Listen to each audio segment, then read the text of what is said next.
You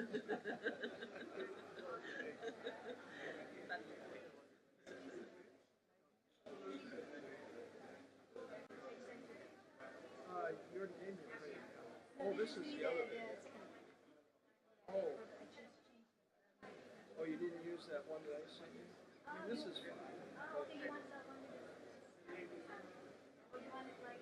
Yeah, can you make it what's designed on every page of that green one? Just make it the same on everything, the same.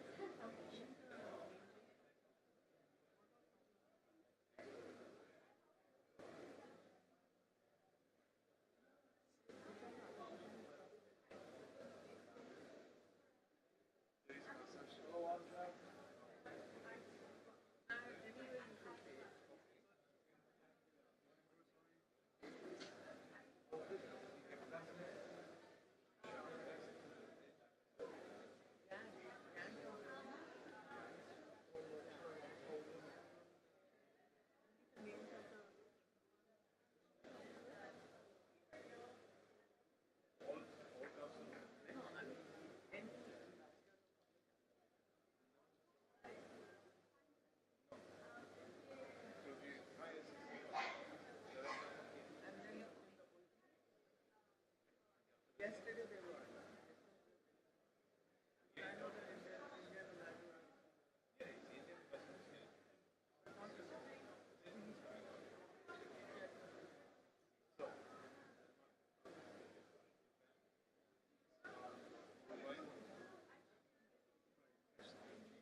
Excellent part of the SAT.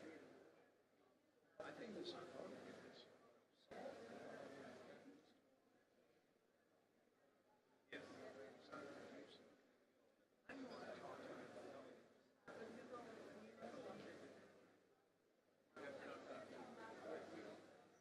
Yeah, they work it through.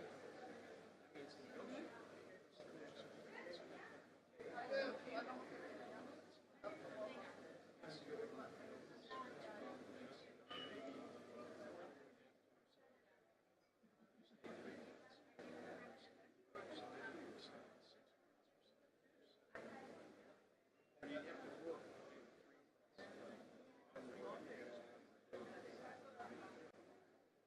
You're just trying to think of something.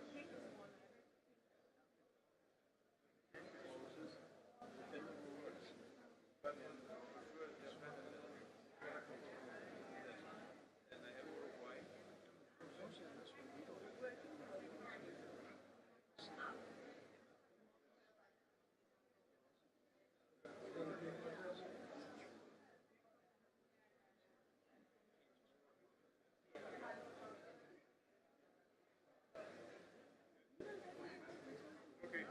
okay. Yeah. Good morning. How are you? Please.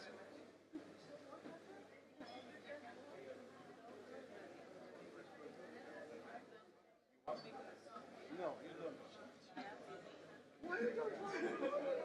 When you want, it's a problem. When you ask, you don't want. What should I do with you? Yeah. Okay, no problem. It's okay, but you'll be a member anyway. With any time. Yeah. All right. Absolutely, no problem. So you can question yes. And looking forward to next time you say yes. You say yes.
everyone can take their seats.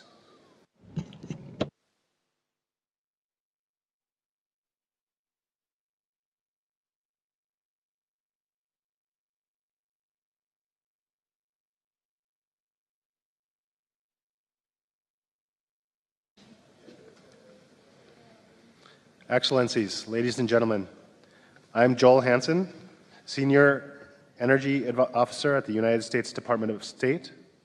I have been invited to chair the meeting by Antigua and Barbuda this morning in my capacity as the Vice Chair to the Council. I declare open the second day of the 25th meeting of the Council of the International Renewable Energy Agency. I invite the Council to turn to Agenda Item 8, Programmatic Discussion on Global Status of the Geothermal Market and Technology. In preparation for discussion under this item, a background note with the same title set out in Document C/25/BN/1 has been circulated. While geothermal as a source of both electricity and heat has been used for many years, it has mainly been restricted to certain countries and locations. However, in recent years, it has experienced a broader scope of use in an increasing number of countries and applications. In order to gain further insight into the market and technology shifts in the geothermal sector, IRENA has collaborated with the International Geothermal Association under the umbrella of the Global Geothermal Alliance to assess emerging trends that are likely to accelerate geothermal deployment and made recommendations to support its uptake as a low-carbon option in the coming years. I now invite the Deputy Director General to introduce the topic. Deputy Director General, you have the floor. Thank you, Chair. Good morning. Excellencies, distinguished delegates, I welcome you to the session on the global status of geothermal market and technology. Geothermal today remains a viable, renewable source of clean energy transition. And as we strive to achieve the net zero by 2050, there's a growing momentum to include geothermal in countries' national climate action plans. Geothermal resources not only provide us with reliable electricity, but also enhance supply and system flexibility by offering affordable and secure heat supply. In recent years, the geothermal industry has been expanding its horizons beyond electricity and heat supply. And we see the potential to obtain critical minerals such as lithium from the geothermal resources.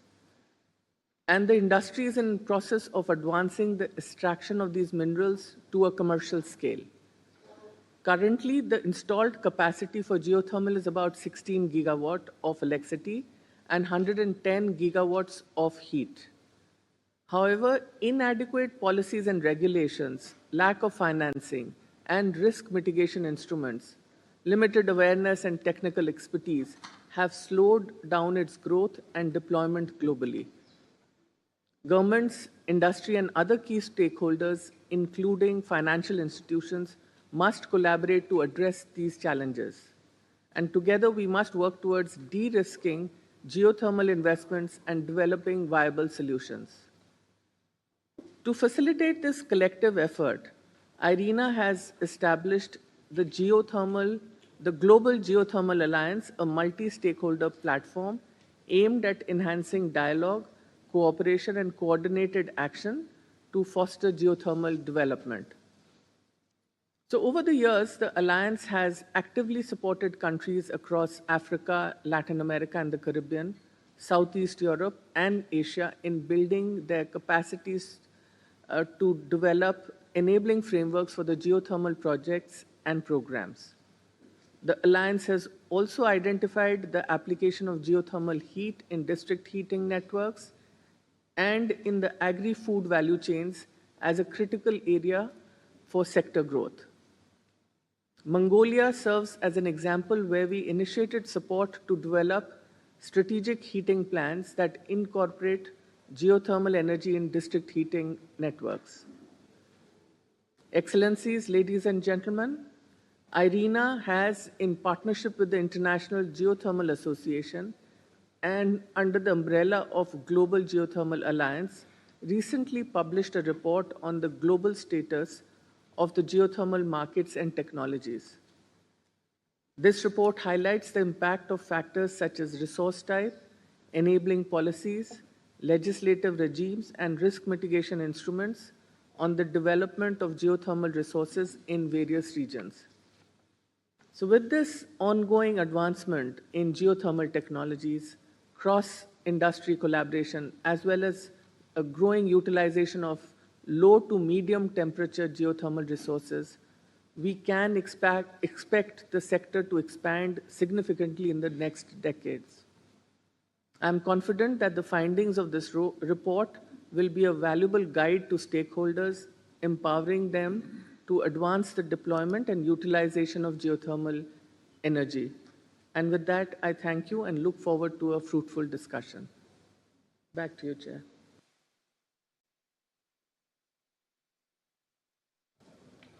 Thank you, Deputy Director General. And I now pass the mic to Mr. Gurbaz Ganu to discuss further. Thank you very much, Chair. Good morning, ladies and gentlemen. I'm very pleased to provide an overview of global status of geothermal markets and development, and technology, which is based on the report that the Chair and Deputy Director General already referred to. The printed copies of the report available outside of the room for those interested. And throughout the development of this report, we have closely worked with more than 30 practitioners coming from the institutions, partners of the Global Geothermal Alliance, and they have provided valuable input to the report development throughout the process. Geothermal energy is an established technology, which is around more than a decade. I think the first geothermal generation power plant dates back to almost a century ago in Italy. And the installed capacity has expanded gradually to reach 16 gigawatt in 2021. However, still constitutes a fraction of the global renewable electricity capacity. Around 30 countries today are generating electricity from geothermal, with only 5 countries exceeding 1 gigawatt of installed capacity. Although the recent investments, especially in Turkey, Indonesia, Kenya, and New Zealand, gave some momentum, geothermal power capacity expansion still lags far behind other clean energy technologies. Last year, only 181 megawatt of geothermal electricity added compared to 192 gigawatt of solar and 75 gigawatt of wind. So geothermal power potential still remains largely untapped across different regions, owing to a wide range of challenges the sector is facing that I will talk about it in a moment. Let me turn to geothermal heat, direct use applications, which has grown to 107 gigawatt thermal in 2020 from 70 gigawatt in 2015.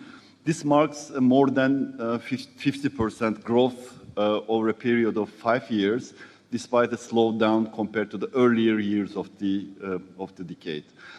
Wider utilization of low and medium enthalpy resources for such direct heat applications opened up opportunities across almost entire globe. As of today, more than 90 countries use geothermal energy for heating and cooling purposes. Geothermal heat pumps are widely used, constituting almost 3/4 of the market, mostly deployed in China, the United States, Germany, Sweden, and Finland.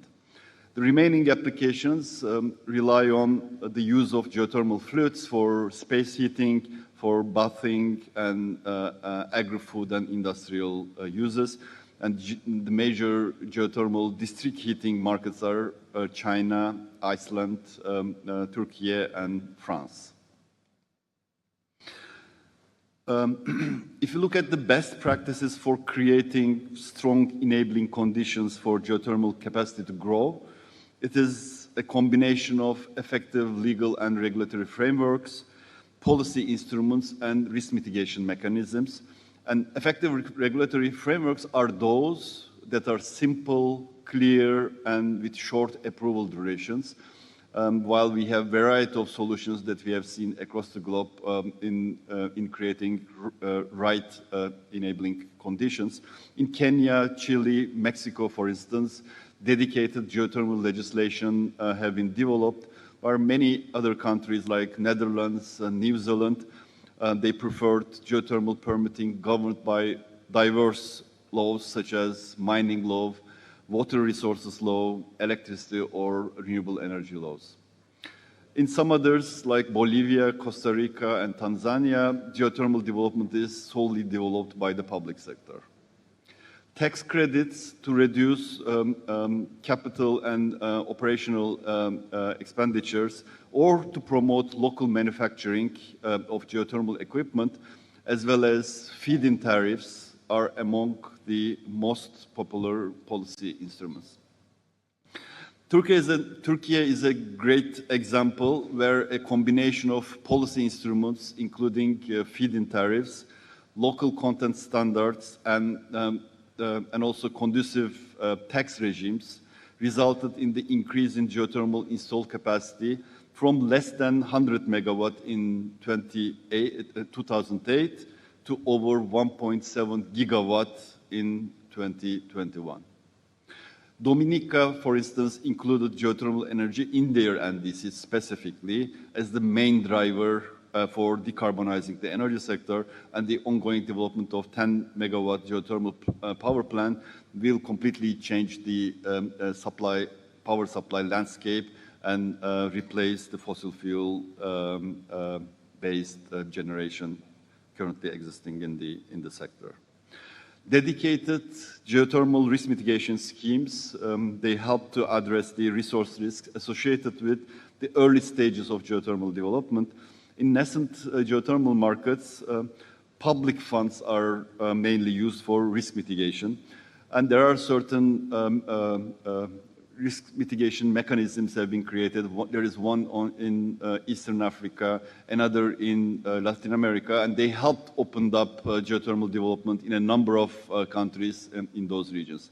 In more mature geothermal markets, where a portfolio of geothermal projects are available, resource risk insurance schemes are common, such as the Geothermal Guarantee Scheme in the Netherlands, which has so far supported over 20 new projects in the country. Nevertheless, several challenges that hinder accelerated geothermal development still exist. Conducive regulatory frameworks and effective financial and risk mitigation schemes remain inadequate in many countries. For example, in small islands, the small size of the electricity markets and the remoteness of geothermal resources away from population centers has contributed to commercial risk of developing such resources. Similar situation can be found in the Andean region in South America, where geothermal resources are located in hard-to-access mountainous areas. Many countries, they lack technical expertise to evaluate and develop geothermal resources. There is often inadequate data in many early-stage projects that can be sufficiently used to cite potentially successful geothermal wells. Corrosive and highly saline geothermal fluids add to the complexity, such as what we see in Djibouti with excessive scaling in pipelines and wells. In some countries, geothermal development has faced opposition from local communities and indigenous people, mainly due to general misunderstandings or lack of understanding of the risks posed by the geothermal development and the associated mitigation mechanisms.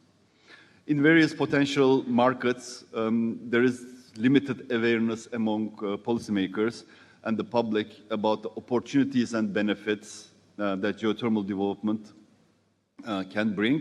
and that would cause difficulties in obtaining licenses, permits to develop resources, especially located in ecologically sensitive areas such as forests and national parks.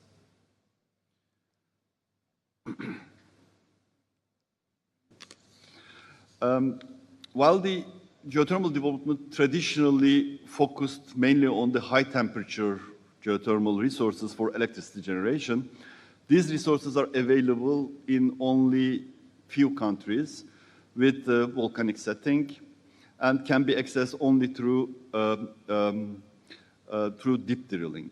On the other hand, low and medium temperature resources are found in diverse settings, such as sedimentary basins, shallow ground, hot springs, and sometimes co-produced along other natural resources, which are increasingly used for direct use applications for geothermal heat. The technology advancements are helping drive the development of low to medium temperature resources for power generation too. For instance, binary cycle technologies have made it possible to use lower temperature resources to generate electricity. Over half of the power plants developed between 2010 and 2017 were binary units compared to only 12% before 2000. The traditional geothermal energy is produced as a result of interaction between underground water and hot rocks. However, the resources found in impermeable hot rocks cannot be extracted using the traditional technologies. And new technologies enable creating pathways for water to flow through those hot rocks and extract the energy through fracturing or technology, so-called drilling multiple horizontal wells.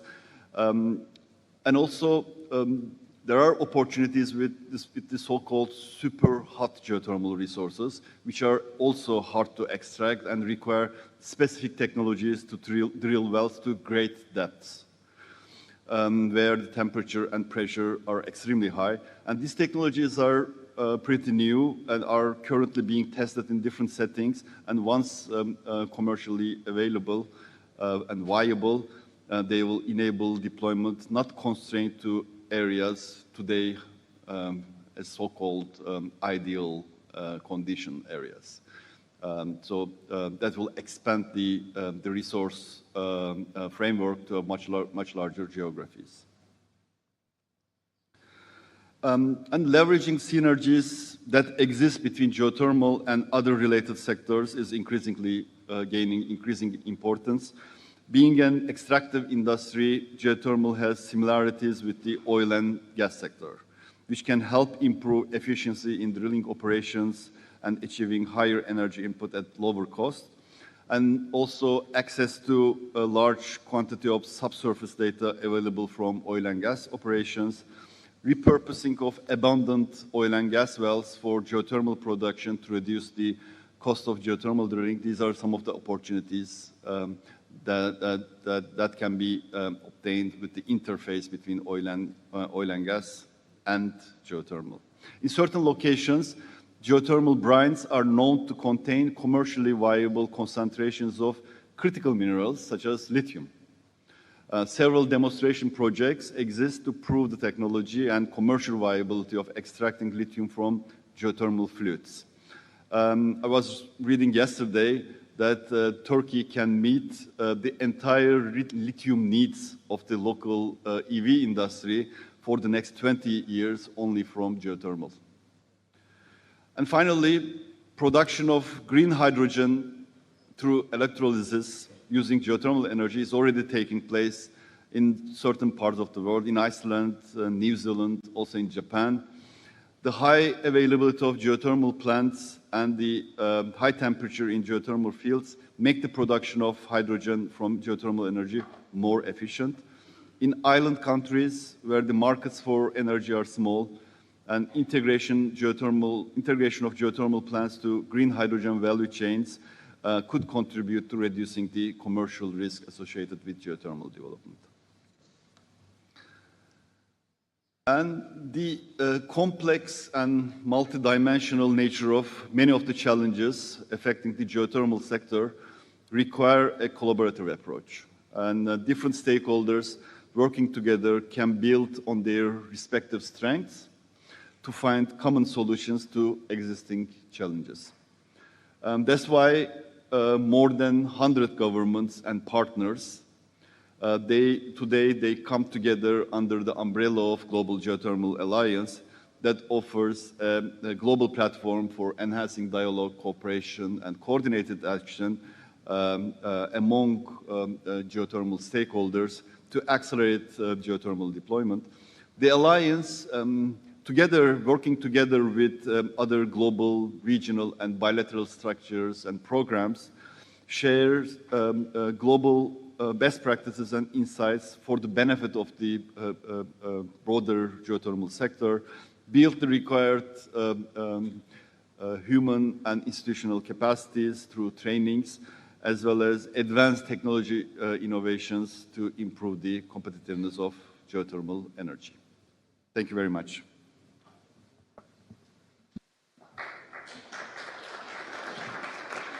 Thank you, Mr. Gerbesgano. I now open the floor for comments. Please press your microphone to register your intent to intervene.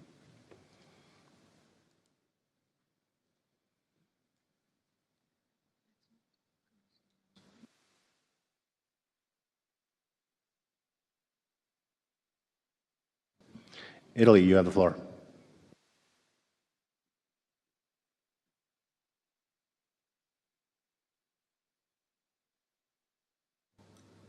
Thank you, Chair. As was recalled during the presentation, Italy has indeed a strong tradition of using geothermal energy. The main concerns are now the optimization of the use of resources already exploited, the use of resources even at low temperatures, and accessing deep geothermal resources in supercritical conditions, such as high pressure and temperature. The advantages of geothermal energy mainly concern the possibility of having a renewable resource which is predictable and stable over time, unlike solar and wind. For this reason, geothermal energy is more reliable than other sources, both in the production of clean energy and in direct use for heating, cooling, and also in the agricultural sector. In Italy, for instance, we have developed an entire agricultural sector in the region of Tuscany, from dairy products to breweries, and also spirulina algae cultivation, which is all based on geothermal energy. Geothermal energy also offers interesting potentials in terms of extracting critical raw materials from geothermal fluids. For instance, two innovation-oriented Italian companies, Enel Green Power and Vulcan Energy, have jointly started to work for the extraction of lithium from geothermal sources. Thank you very much. Thank you. Italy, Zimbabwe. Good morning. Thank you for the report. As Zimbabwe, we are very much interested in the issues of geothermal energy. We do have some manifestations, especially in the form of hot springs, and I think your report on the technology and markets is quite important for us to see where we can be working on. We still have challenges with the evaluation of the resources, for which we are currently working on a potential MOU with Kenya as a way of capacity building, and also assisting in developing a proper concept, not to do the evaluation of the resources which we might have.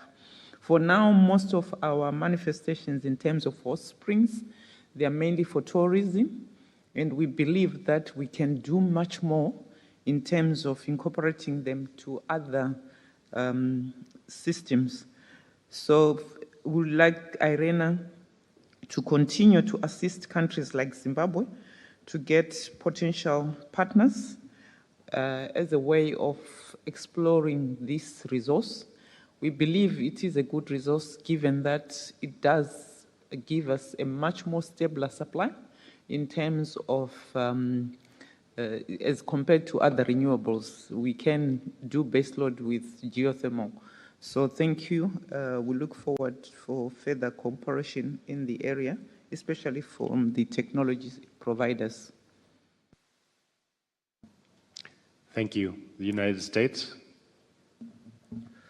Thank you, Chair, and thank you for the report.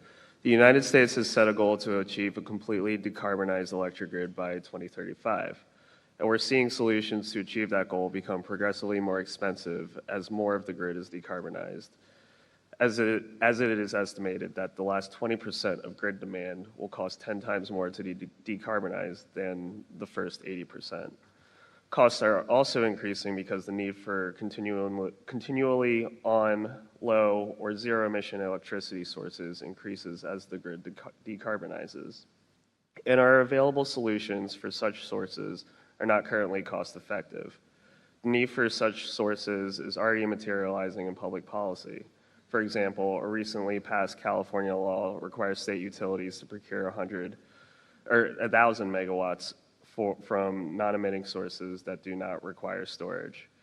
Geothermal energy is a solution for clean power that does not require storage. This critical need for firm, flexible, dispatchable power makes geothermal energy invaluable to a decarbonizing grid.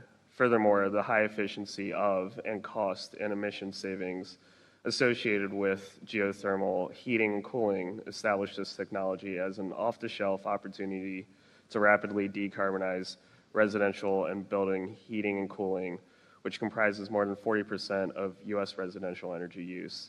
As mentioned in the presentation, the U.S. is deploying geothermal heating solutions, and we are ambitiously seeking to tap into available geothermal resources for power. That is why through our enhanced geothermal shot, we are seeking to reduce the cost of enhanced geothermal systems by 90% to $45 per megawatt hour by 2035. Deployment of geothermal energy, however, does not come without its challenges, many of which were represented in the presentation. Dispatchable low carbon power sources carry high capital costs, especially at commercial scale. Because of this, developers usually face limited access to private sector financing. As a result, geothermal often struggles to compete with incumbent technologies despite the value it can provide through firm dispatchable power and its cascaded heat and storage opportunities. Awareness of geothermal energy and heating and cooling and all of its benefits are a perennial challenge. Technologies that can function in high temperatures and caustic environments currently limit the development of enhanced geothermal systems and supercritical EGS deployment. And DOE has a large portfolio of work underway to address these technical issues. DOE is in the U.S. Department of Energy.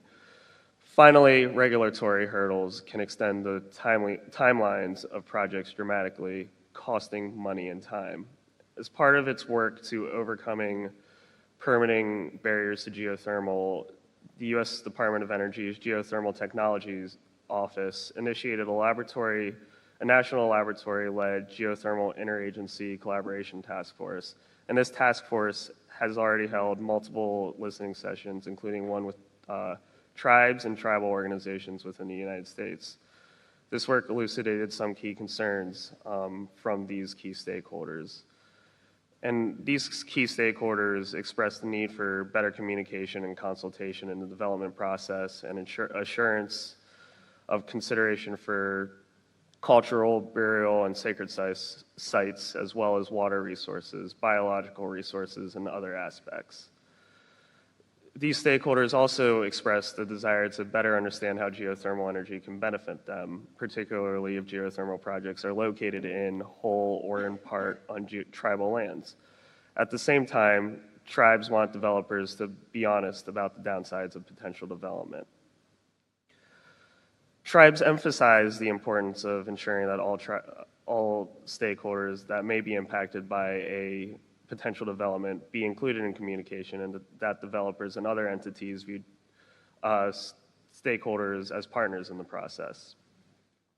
Federal and state agencies will continue engagement through the U.S. Bureau of Land Management and the U.S. Department of Energy's Renewable Energy Coordination Office, Interagency Geothermal Permitting Working Group, sorry, that's a mouthful, with an aim to improve geothermal project permit coordination. And lastly, on trying to solve these challenges, in April, Secretary Granholm And second gentleman, Emhoff, hosted a roundtable with tribal nations leaders in Oklahoma to hear their perspectives on the role geothermal can play in the energy transition. And just to wrap things up on a few benefits and a call for collaboration, the benefits to stakeholders will hopefully help us overcome these challenges. Geothermal is a single source solution to help decarbonize the electricity grid, create jobs, support communities in meeting their energy goals, and contribute to a net zero economy that serves everyone. In addition, the geothermal and oil and gas industries share many similarities, presenting an opportunity to transition a skilled workforce, as well as best practices from fossil fuels to clean energy, and help communities historically impacted by fossil fuel production and use transition to transition to clean energy. Large-scale deployment of EGS will enable expanded possibilities for geothermal heating and cooling, domestic sourcing of critical materials, and improving the efficiency of enabling other end uses like hydrogen production or direct air capture and carbon storage via mineralization. With technology improvements, DOE estimates 90 gigawatts of clean, dispatchable baseload power from enhanced geothermal systems being possible in the US by 2050. And so realizing this geothermal energy future, IRENA, the Global Geothermal Alliance, and other deployment partners will certainly need to work together because collaboration is critical to advance this small sector worldwide, and leveraging best practices from a policy or execution standpoint and technical advances will facilitate worldwide growth of this important technology space. Thank you. Thank you. The next speakers are Japan, Portugal, Azerbaijan, and then Germany as council members. Japan, you have the floor. Thank you, Chair. Thank you, Gauri Gurbus, for your informative remark and explanation. Geothermal is an important energy source for Japan, as we have its high potential and also technologies for utilizing it. We welcome the publication by IRENA in collaboration with the IGA of the latest report. Japan's METI and JOGMEC, our governmental organization, participated in the review, and we believe it's a substantial report that includes expert knowledge. While geothermal power is a stable, renewable energy source that is not affected by weather conditions, as the report pointed out, it has a long development period, involves a large upfront investment, and a high risk in the early stages of exploration. Therefore, it's necessary to address issues such as financing, policy, and regulatory frameworks, institutional and technical expertise, and technological innovation through international cooperation and other means. In order to promote development in areas where conventional technologies are not effective, Japan is acquiring expertise through JOGMEC's participation in overseas geothermal exploration project and supporting new technologies such as new technologies as supercritical geothermal power generation and technologies to shorten the exploration period. By sharing the knowledge gained from these efforts with the GGA and other countries, we'd like to contribute to the expansion of geothermal globally. For example, Japan and Iceland agreed on geothermal energy last month to promote cooperation through the exchange of information and other activities related to geothermal energy. Japan will continue to support the activities of IRENA's GGA and expect IRENA to continue to analyze and share knowledge, focusing not only on the expanding direct use of geothermal energy, but also on next-generation geothermal and exploration technologies and innovations, including green hydrogen production using geothermal power. Thank you very much. Thank you, Portugal. Thank you, Chair, and IRENA for creating the opportunity to debate this topic and for making available the reports. Portugal is a producer of geothermal power, limited to the volcanic island of Açores in the Atlantic Ocean. Currently, Açores generates around 40% of their electricity from renewables and 60% is coming from geothermal. Geothermal power plants produce in 2021 about 20% of the total energy demand of Açores, assuming a leading position in the renewables portfolio of this region. Last February, an international public tender was launched to double the installed capacity of one of the existing geothermal power plants in Açores. The electricity of Açores assumes that by 2025, geothermal power will produce around 44% of the electricity consumed in Terceira. Terceira is one of the biggest islands. Although the storage, battery systems, and a good grid management will contribute to increase the renewables in the energy mix of the region. Geothermal is expected to assume an even more impressive role of the electric power self-sufficiency of Açores, namely in the two islands, São Miguel and Terceira. Concerning the mainland of Portugal, the utilization of geothermal energy is limited to direct use to small district heating and balneotherapy that are quite popular in Portugal. Although the potential for ground source heat pumps is huge and is starting to be exploited with new projects ongoing, also a new regulation should be approved soon regarding to have better data and statistics on geothermal. Concerning the international cooperation, recently the Energy Agency of Portugal and the National Energy Authority of Iceland signed an MOU to increase the cooperation in renewables with focus on geothermal. Portugal and Iceland share common values on a strategic level, fighting climate change and protecting the ocean. This memorandum of understanding makes possible to deepen relations with Iceland, that is a leading country in the use of geothermal and sharing knowledge, solution, and energy business. To conclude, Portugal fully supports the Global Geothermal Alliance to accelerate deployment of geothermal energy by ranking geothermal on the international agenda, promoting seminars and technical workshops, existing and new technologies, leaning on IRENA experience and know-how, and moving forward with energy transition. Thank you very much. Thank you. Azerbaijan. Thank you, Chair.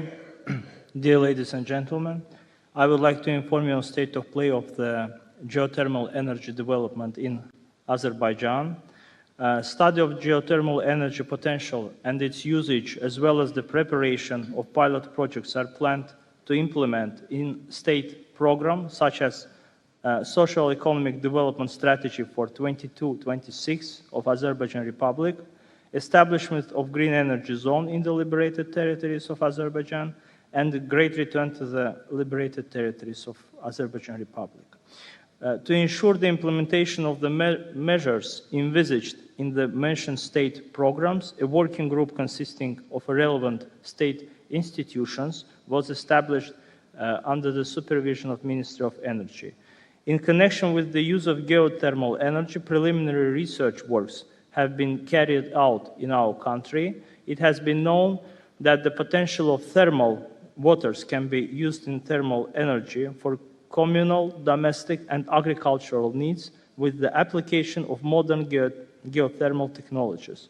At the same time, there are also opportunities to use geothermal energy for heating administrative and residential buildings in our country.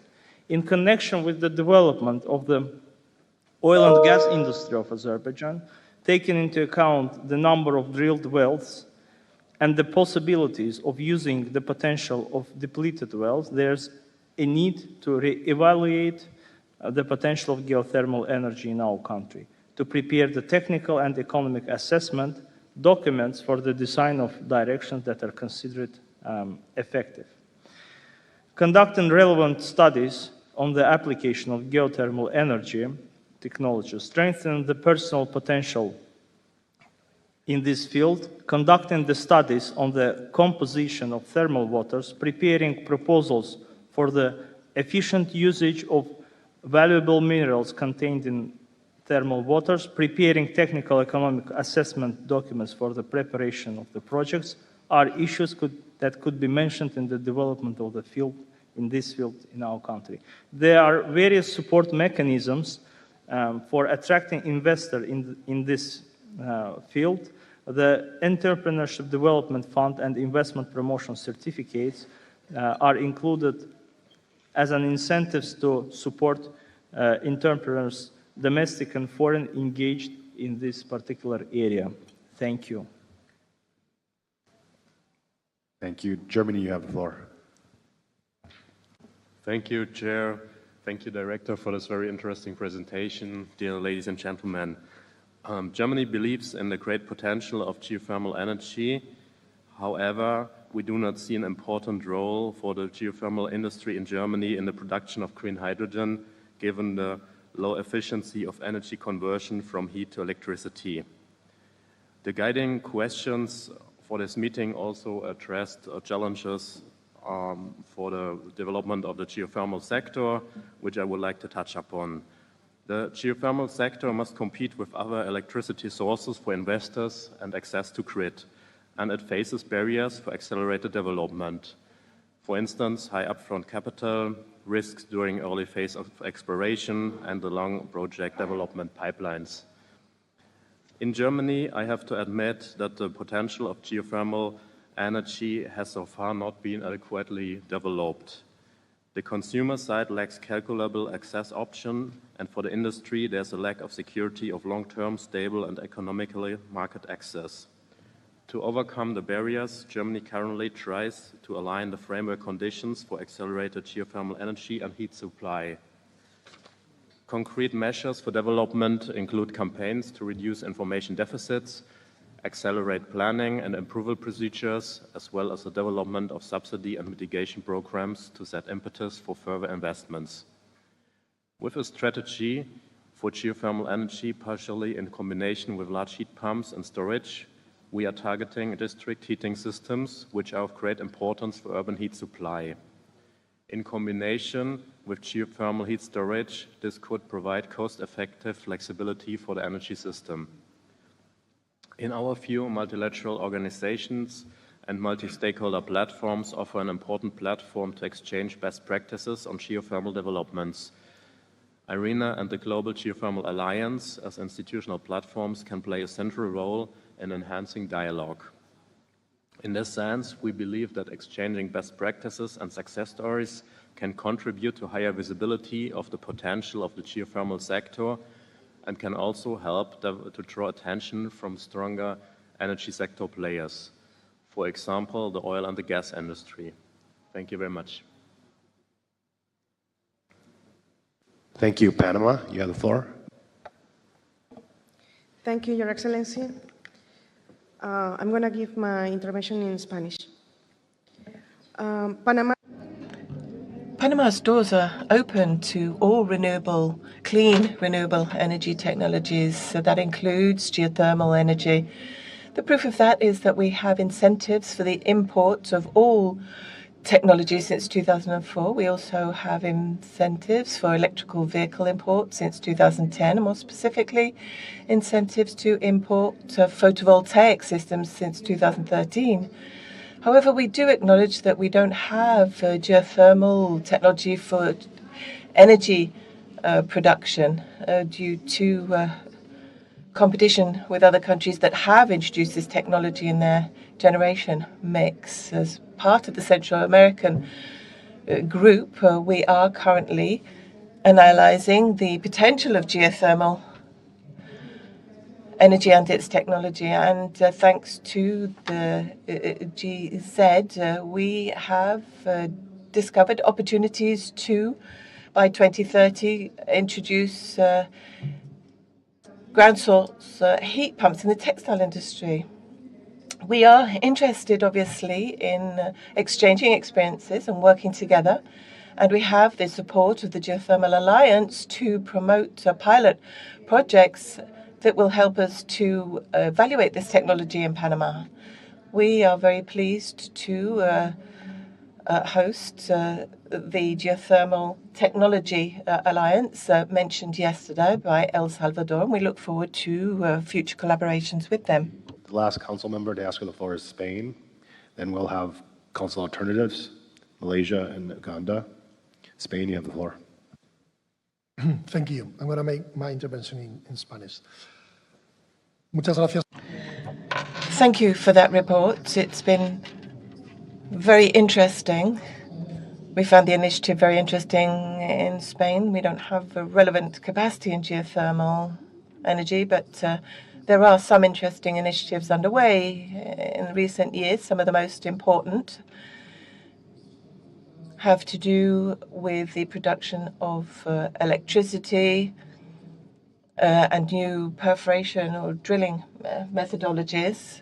For Spain, some of the challenges are the high exploration and investigation costs. High risk, again, is the same in Spain as other areas, again, in exploration and research. And I said, there's not much going on in that area at national level. But what initiatives are underway? We have a proposal for support with the European funds in order to bring down the risk in the initial stages, in the research stages.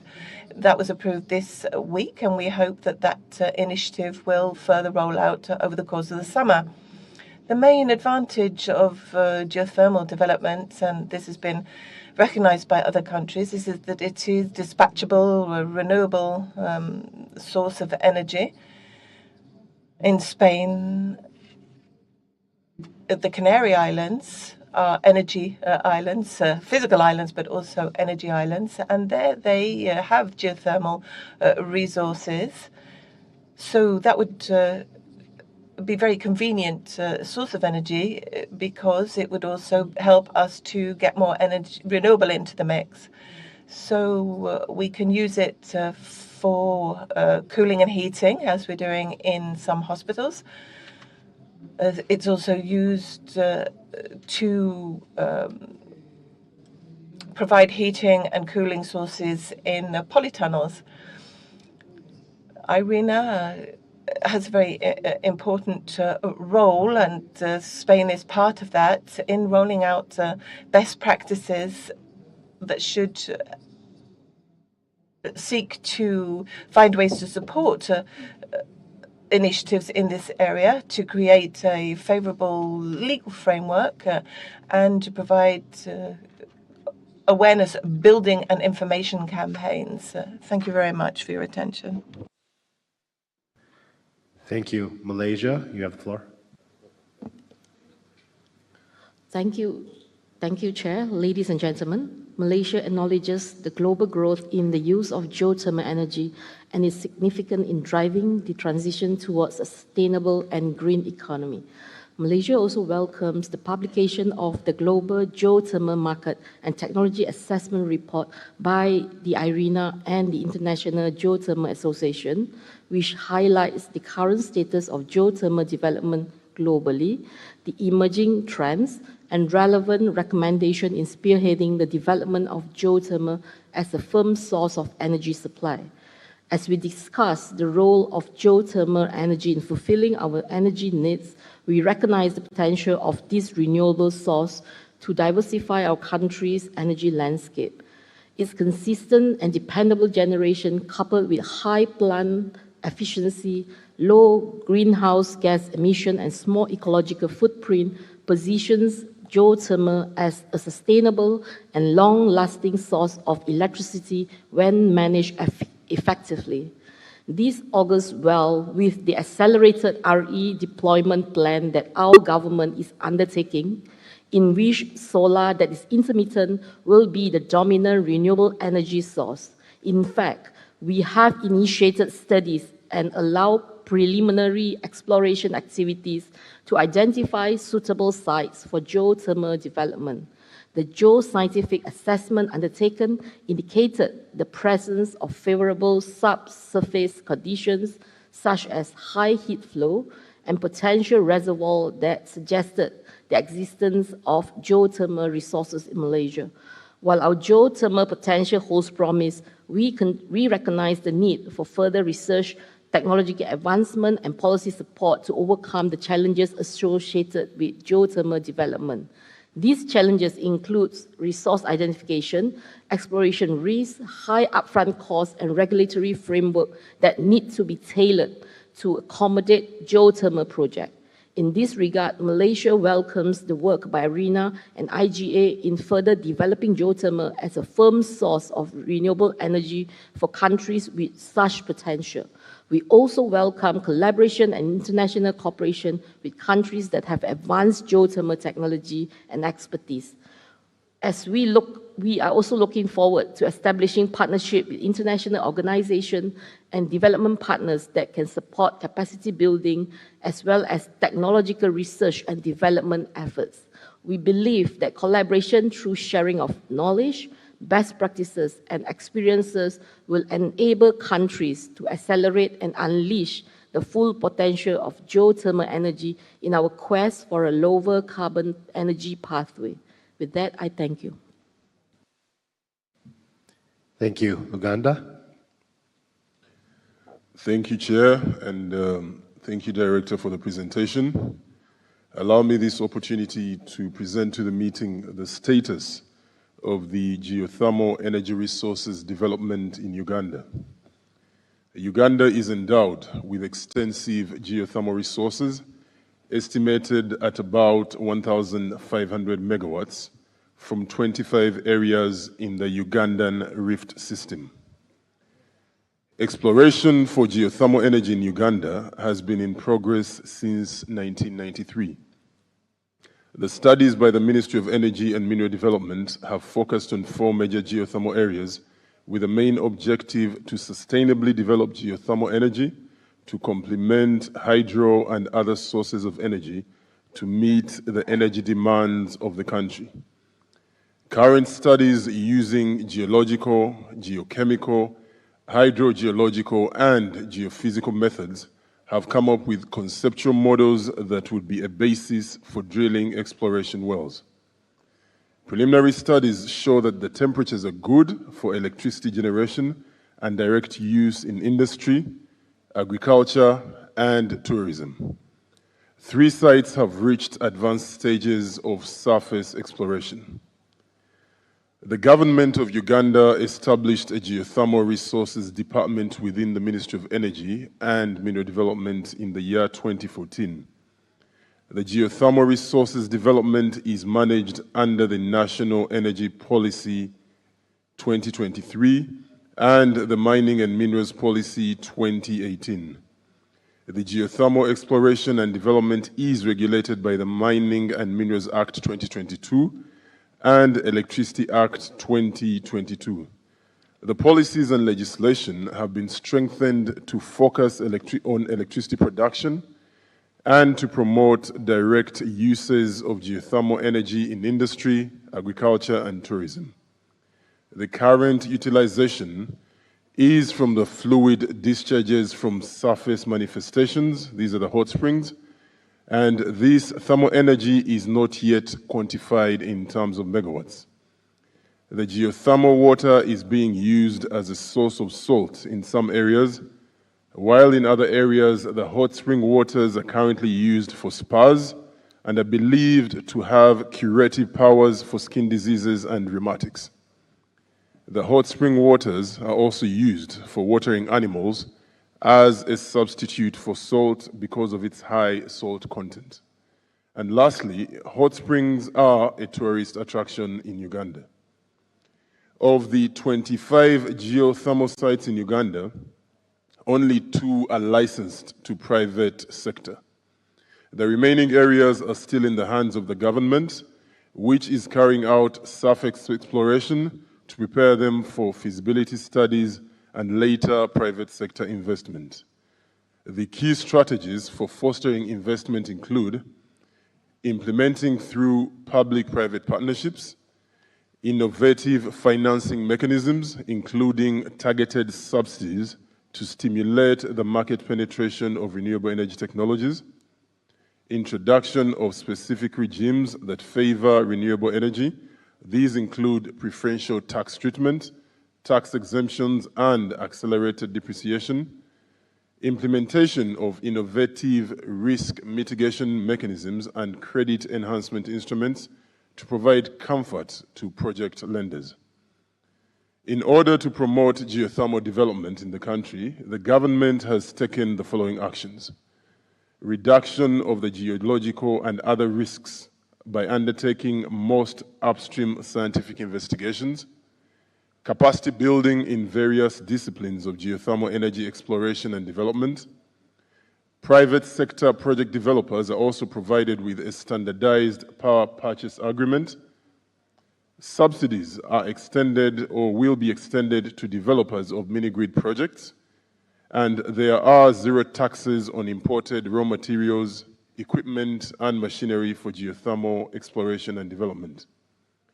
Finally, this is to take note that geothermal resources in Uganda exist in ecologically sensitive areas. Therefore, key environment considerations and mitigations will be taken into account during the exploration and the harnessing of this resource. Uganda is very happy to work with different partners to fully harness its geothermal potential. And with that, Chair, I yield the floor and thank you for the opportunity. Thank you. We now go to United Kingdom. Thank you, Chair. Thank you, Director, for your presentation and for your excellent work and the report to summarise the market and the potential for geothermal technologies. The UK government recognises the potential resource that geothermal energy provides and the contribution it could make to global reductions in fossil fuel use in developed and emerging economies alike. We commend countries that are working at pace through organisations such as IRENA to advance the global understanding of geothermal technology and its role in the energy transition. In the UK, we're supporting the development of low-carbon heat networks and looking at the best ways to harness low-carbon heat through developing capacity and capabilities in new sources, one of which could be geothermal energy. Extracting geothermal heat for use in heat networks represents the most widespread opportunity for geothermal energy in the United Kingdom. That said, the UK does not currently have access to the large naturally occurring geothermal resources that other countries have used to decarbonise. Rather, the opportunities in the UK are more local and regional in nature, and geothermal needs to be considered as one of a range of technologies that we can deploy to help meet our climate change targets. We support the development of geothermal projects, provided it can be done at an acceptable cost and in an environmentally appropriate manner. For example, through the Green Heat Network Fund, Cornwall Council in the United Kingdom will receive £22 million to develop the Langarth Deep Geothermal Heat Network. This is the UK's first heating system that will use geothermal energy to heat nearly 4,000 local homes and public facilities in that area. One of the main barriers to deploying geothermal is the high capital costs needed to drill safely, combined with uncertainties around costs and revenues associated with the inherent geological risk.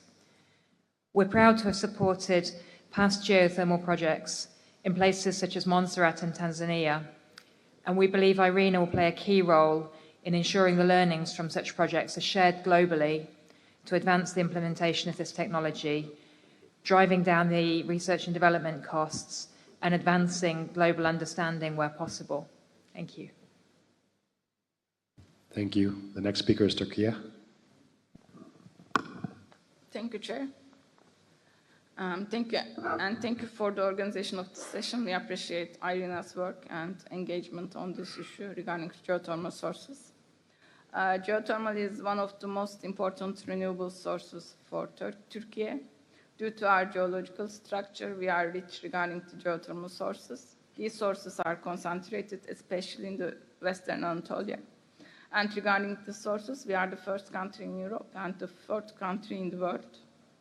In Turkey, we have geothermal sources changing from low temperatures to very high temperatures. We have 63 geothermal power plants, while we were using 94 megawatts of our theoretical capacity in 2010. Now 1,681 megawatts is being used. As of the end of April 2023, 1.62% of our total installed capacity is geothermal energy, and 3.74% of our power production capacity consists of geothermal. We have also incentive mechanisms for geothermal energy. Renewable energy sources supporting mechanism is also applied for electricity produced by geothermal. With regard to our objective for net zero emissions by 2053, we have announced our national energy plan recently, and according to this plan, we envisage that our total installed power capacity will exceed 189,000 megawatts in 2035. The share of geothermal in this capacity can be at least 2,400 megawatts with the help of new incentives. Also, as a result of incentives applied for the greenhouse areas using geothermal, significant investments have been made in the agricultural sector, especially within the last 5 years. Another important utilization area is heating. Now, buildings which are equal to 160,000 residences and 6,000 decar greenhouses are being heated by geothermal. Thank you. Thank you. El Salvador. Thank you, Chair.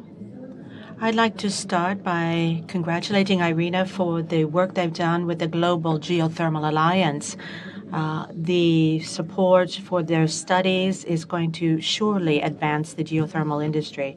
El Salvador has developed geothermal energy for some 40 years now, and we were pioneers in the region, actually.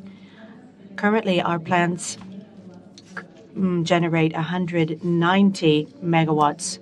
And this is a source of energy which we have perfected over time and has been acknowledged by the Kyoto Protocol and has said that El Salvador is virtually a model to follow for countries in the region for creating greater access for clean energy for its citizens.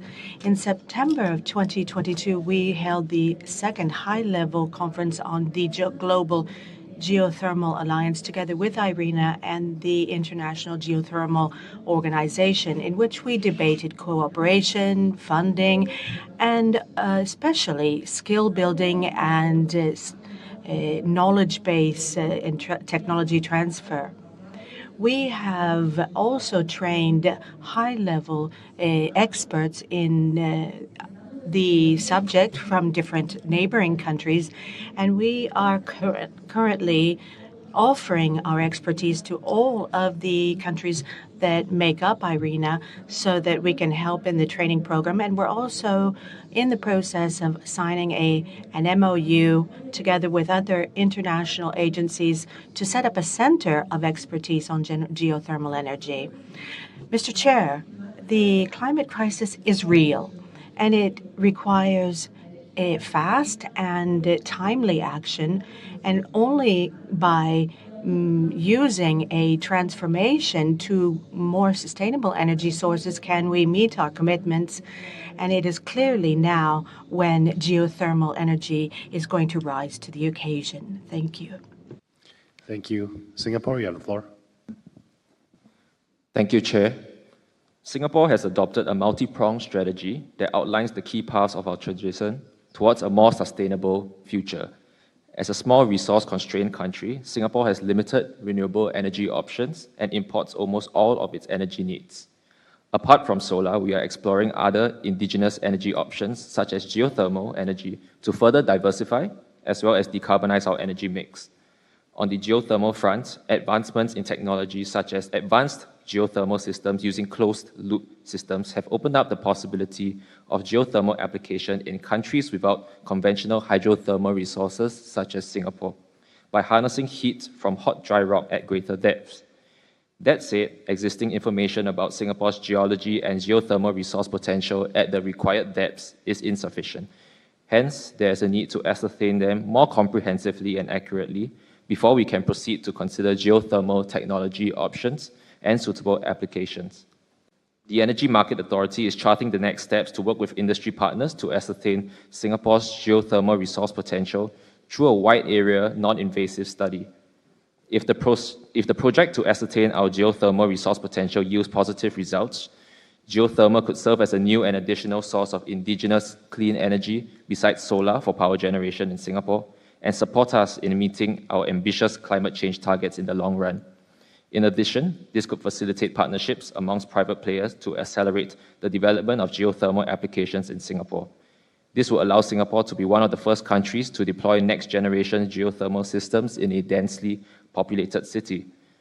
The adoption of geothermal energy could further diversify Singapore's energy sources and improve our energy resilience and support our climate change commitments. This becomes ever more crucial in view of the energy transition and global energy crisis and rising concerns over food and water security. Going forward, we seek IRENA's support to continue sharing the latest developments in geothermal technologies, as well as the best practices in developing these technologies in a safe and reliable manner. Thank you, Chair. Thank you. Kenya. Thank you, Chair. I'd like, first of all, to thank IRENA for the presentation that has been made. Kenya is the leading country in Africa in geothermal power development. It is also the 60th largest geothermal country globally and a member of the Global Geothermal Alliance. Geothermal energy holds a unique place in the renewable energy ecosystem in Kenya. It currently contributes more than 46% of the overall energy generation mix and about 30% of the installed generation capacity. Kenya's geothermal resources are distributed across the East African Rift. The region is rich in geothermal resources with an estimated potential in Kenya of approximately 10,000 megawatts, out of which 950 megawatts have so far been exploited. Kenya established a geothermal development company as a fully publicly owned special purpose vehicle to undertake geothermal resource assessments, thereby directly contributing to investment risk mitigation. The process to establish a regional geothermal center of excellence in geothermal is already underway. There are opportunities for investment in geothermal resource development.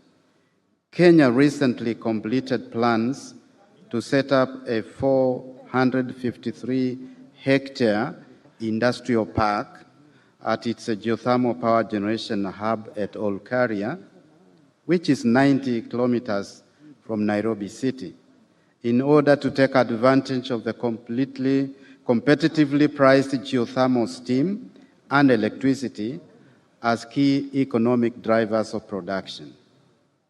The park, which is known as Kengen Green Energy Park, is strategically located along regional transport routes with access by road and rail. The park will provide quality and reliable utilities and energy supply, which will be managed through an appointed developer who will develop infrastructure for a plug-and-play environment.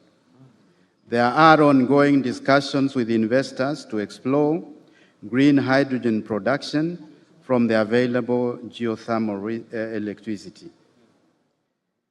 In this regard, we are inviting investors to take advantage of the favorable enabling policy and fiscal framework which has been created. We look forward to enhance the partnership with IRENA and other partners to accelerate geothermal technology deployment. Thank you. Thank you. There are no further comments. I now give the floor to the Deputy Director General to address the issues raised and provide overall reflections. Thank you, Chair. And I'd just like to thank all the member states that provided us with the insights, the experiences, and also the challenges that this particular resource has. We did hear from the member states their strong support for the Global Geothermal Alliance, which is, as we know, it's a multi-stakeholder platform that brings together governments, technology providers, financing partners, among others. I think what was very clear is the recognition of this resource as being a baseload provider, but at the same time, the challenges that were also voiced by the members, including the initial high risk that comes in the exploration, the need for maybe the public sector to absorb that risk, because that's not a risk that the private sector will look at. We also heard about the need to increase the awareness about this resource. While some of the countries do have extremely good geothermal resources, but there are many which also spoke about the medium to low heat resources that are available in the country, and the need for IRENA to play a part in bringing together partners and international cooperation to assist and support the countries to be able to exploit those resources. What we also heard was the important role that geothermal will play in the decarbonizing of the heating and cooling sector, especially the homes and buildings. And I mean, we did hear examples of how it's already under development and use in places which are which have a significant urban population like California and Singapore. And while the kind of jobs that it has the potential to bring forward, but it's another thing that I think IRENA probably needs to also try and look a little deeper is how some of the depleted oil and gas wells, which were pointed out by some countries, have the potential to get transformed into effective sources of geothermal energy generation. So while we also, I think we all also agree that this is a resource that has a very long gestation period and a high upfront cost, but it is also a source that is not impacted by weather changes. And in countries, it has the potential to serve as a storage for bringing in more renewable power from the intermittent wind and solar. So I think the other thing that we need to also note is the working groups and the national action plans that are also being put together by the countries to support domestically the movement forward for this resource. And I mean, I do have to say that while in some countries the generation from these resources has been now done for many decades, but there are many other countries that are now just picking up pace and trying to look at not just the technical potential, but also converting it into a realistic potential that is available for the private sector to exploit with the public sector providing the kind of leverage to mitigate some of the risks. I think one of the very important takeaways from the discussions that we've been having at the council, both yesterday and today, is how the narrative that the members are bringing in their statements is moving from megawatts to gigawatts. And this is also something that we heard today, where many countries are not just talking about, exploiting even a resource such as geothermal, which is a much tougher resource to take forward. But the ambition, the level of ambition has definitely moved from megawatts to gigawatts, and I think that's very much in line and in keeping with the urgency that all of us as a global community are facing for the energy transition and the need to accelerate the pace of the energy transition. So I think, with so many member countries that have shown strong support to the work that's being done at IRENA and also flagged some of the areas and challenges that we need to do a deeper dive in, I think it sets a very good guidance for us for our future work. And we hope that we would be taking your support from your experts to take our work forward as we build our work in this alliance further. Thank you so much. Thank you, Chair. Thank you, Deputy Director General. Do I take it that the Council takes note of the presentation of the Secretariat and the interventions made on the matter? I hear no objection. It is so decided. This concludes our consideration of item 8 of the agenda.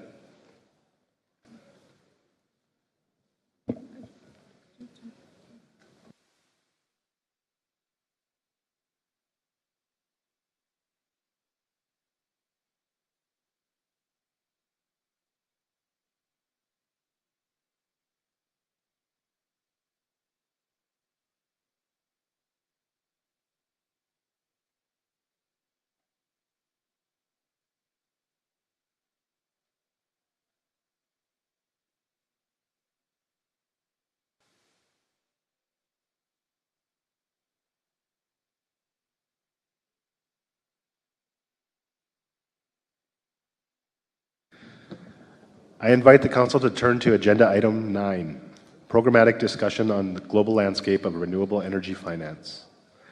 In preparation for discussions under this item, a background note with the same title set out in document C/25/BN/2 has been circulated. I now invite the Director General to introduce the topic. Director General, you have the floor. Thank you, Mr. Chair. Excellencies, distinguished guests. I welcome you all to the session of the Global Landscape of Renewable Energy Finance. Later today, we will present IRENA's World Energy Transition Outlook 2023, which call for urgent and transformative measures to drive the renewable-based energy transition. This will require a significant scale-up of investment with government and public financial institutions, especially in the global north, playing a much larger role. So, distinguished guests, IRENA stressed the urgent need for programmatic and visionary leadership to address multiple global crises, including the climate crisis, energy crisis, geopolitical upheavals, economic recovery challenges, and the impact of global inflation.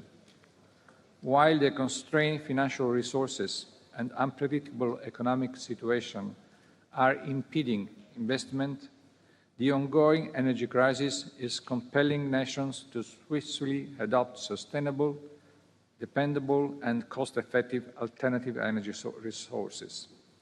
The Global Landscape of Renewable Energy Finance report that we will present in this session takes stock of renewable energy investment made to date, highlighting trend by technology, sector, region, source, and financial instrument. It highlights the insufficient flow of investment necessary to accomplish the Sustainable Development Goals in terms of both speed and magnitude. Furthermore, it recognizes a growing concentration of investment in specific technologies and countries. Simultaneously, investment in fossil fuels are experiencing an upward trend, with substantial support still being provided to the industry in the form of subsidies. The presentation today will touch on these trends and offer key insights on how to scale up investment to support a just and inclusive transition, and the crucial role of public funding in driving this change. The report calls on government and development partners to step up and ensure a more equitable flow of investments, particularly to countries that have considerable untapped potential but find it difficult to attract investment. Public funds and policy frameworks are needed to support the development of energy transition infrastructure, drive investment, and address persistent socioeconomic gaps. All this hinges on stronger international collaboration with a view to substantially increase financial flow from the global north to the global south. With that, I invite Dr. Rabia Faruqi, Director of Knowledge, Policy and Financial Center, to present the funding of the overall renewable energy investment landscape.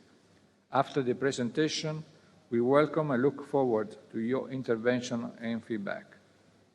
Rabia, I hand over to you. Thanks. Thank you, Director General. Thank you, Mr. Chair.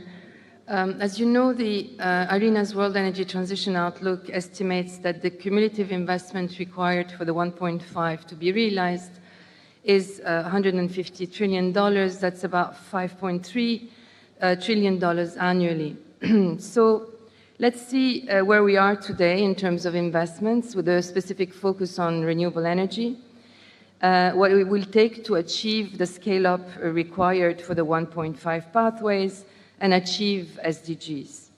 So the biannual global landscape of renewable energy finance, which you can find outside, it's fresh from the printer, is a report that we do, IRENA does, together with the Climate Policy Initiative, and it provides some of the answers to what is needed in terms of investments. And as the Director General just pointed out, it looks at investment trends from technology, sector, region, source of finance, and financial instruments point of view.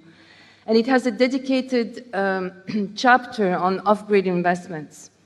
This makes us the only organization to provide such a comprehensive analysis on renewable energy investments to inform policy making.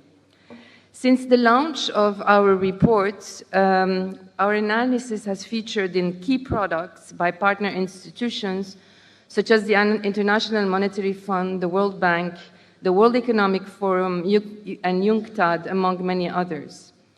It is really helping change the discourse around the role of public finance in the energy transition and to show that it must go beyond just mobilizing private capital, especially in certain contexts. After my presentation, we really look forward to hearing from you about your experiences in attracting investments and your feedback on how IRENA's analytical and knowledge products can further support its members in mobilizing the investments needed to achieve SDGs and climate goals. Now, global investment in energy transition technology reached a record high in 2022 at $1.3 trillion.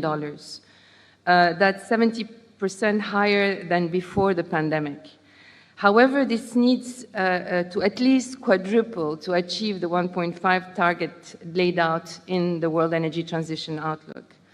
While renewable energy and energy efficiency remain the largest sector, together they're about $800 billion in 2022, their share in total energy transition-related investments has declined, with other technologies increasing their investments, such as electrified transport, and which are attracting higher amounts of investments. Now, renewable investments reached, as I said, a record high in 2022 with $500 billion, but this is still less than a third of the annual investment needed up to 2030. As we propose in IRENA's veto, Achieving the energy transition will require, one, redirecting annual $1 trillion from fossil fuels to energy transition-related technologies. Unfortunately, following a brief decline in 2020, fossil fuel investments are on the rise and continue to attract significantly higher investments than renewables. In 2022, fossil fuel investments almost doubled.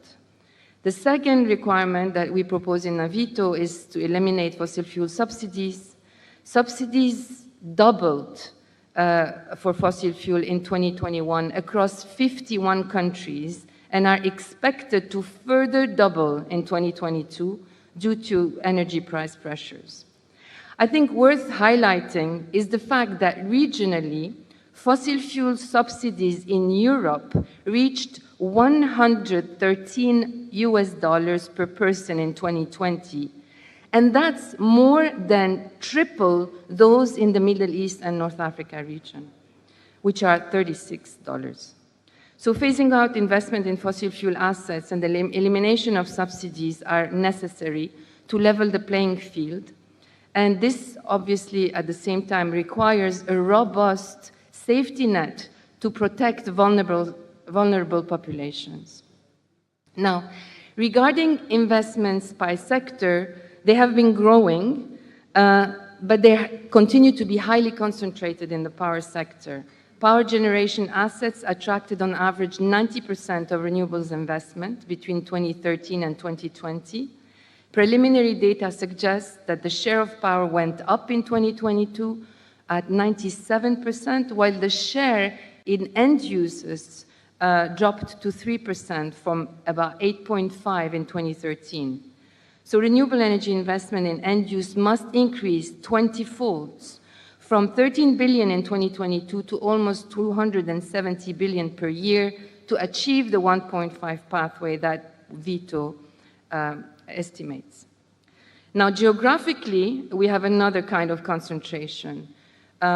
Most investments are concentrated in China, the US, and Western Europe. More importantly, in 2022, least developed countries that obviously urgently need renewables investment for socioeconomic development attracted less than 1% of investments. Over half of the world's population, mainly developing and emerging economies, received only 15% of global investments in 2022. And the investment they received have declined at an average of 36% per year since 2018. So disparity in renewable energy investments received by developed versus developing countries has more than doubled over the past 6 years, reinforcing world inequalities as far as benefits from the energy transitions are concerned. Now, if we look at the power sector as an example, although renewables capacity additions have far exceeded non-renewables since 2014, we see an immense disparity across regions, with renewables capacity per capita in Europe, for example, nearly 30 times as much as in Africa, where we know there is a huge, large energy deficit. Also, while obviously the global socioeconomic impacts of the energy transition is very positive, the benefits vary significantly regionally. And obviously, there are different starting points at the national level and context in terms of economic structures, in terms of resource endowment, in terms of existing capabilities and capacities, and those really strongly influence the ability to attract investments and create local value chains that help maximize the energy transition. So therefore, for a just and inclusive transition, investment need to be more equally distributed. To do this, we need a much stronger role of public finance. And this is simply because private capital obviously generally favors low risk investments and prioritizes financial returns over social, environmental, and climate-related gains. And when capital flows to higher risk environments, it generally does so at a much higher cost, which means that the lowest income populations end up paying a lot more for often very basic energy needs. And we know this is important in order to alleviate poverty and promote socioeconomic development. So public financing is urgently needed in the form of concessional loans and grants. As an example, you might be surprised by the fact that the success of one of the most popular programs in deploying renewables in Africa, called the Scaling Solar, strongly depended on public finance in the form of concessional loans and guarantees. For every dollar of private finance brought in, more than $3.5 of public international finance was needed. One of the main issues, of course, right now is that public budgets are already stressed to their breaking point in many developing and emerging economies who are grappling with high inflation and currency devaluations, etc. So with the very limited public funds available in the developing world, international cooperation must step up. But if you look at multilateral and bilateral development finance institutions, together they provide only 3% of total renewable energy investments in 2020, and mainly in the form of debt, with interest rates that are charged at market rate. Grants and concessional loans amount to just 1% of total renewable energy finance. So even the Just Energy Transition Partnership provides loans mostly at market rates with very few grants. So this doesn't look very much like a just energy transition. And what we really see as a problem is more of a lack of global solidarity rather than a lack of funds available. Now, if we zoom into public investments, we see they play a much larger role in the off-grid sector, where renewables have provided energy access to more than 200 million people in the last decade. This progress was threatened as investment declined in 2020 due to the pandemic and its economic fallout.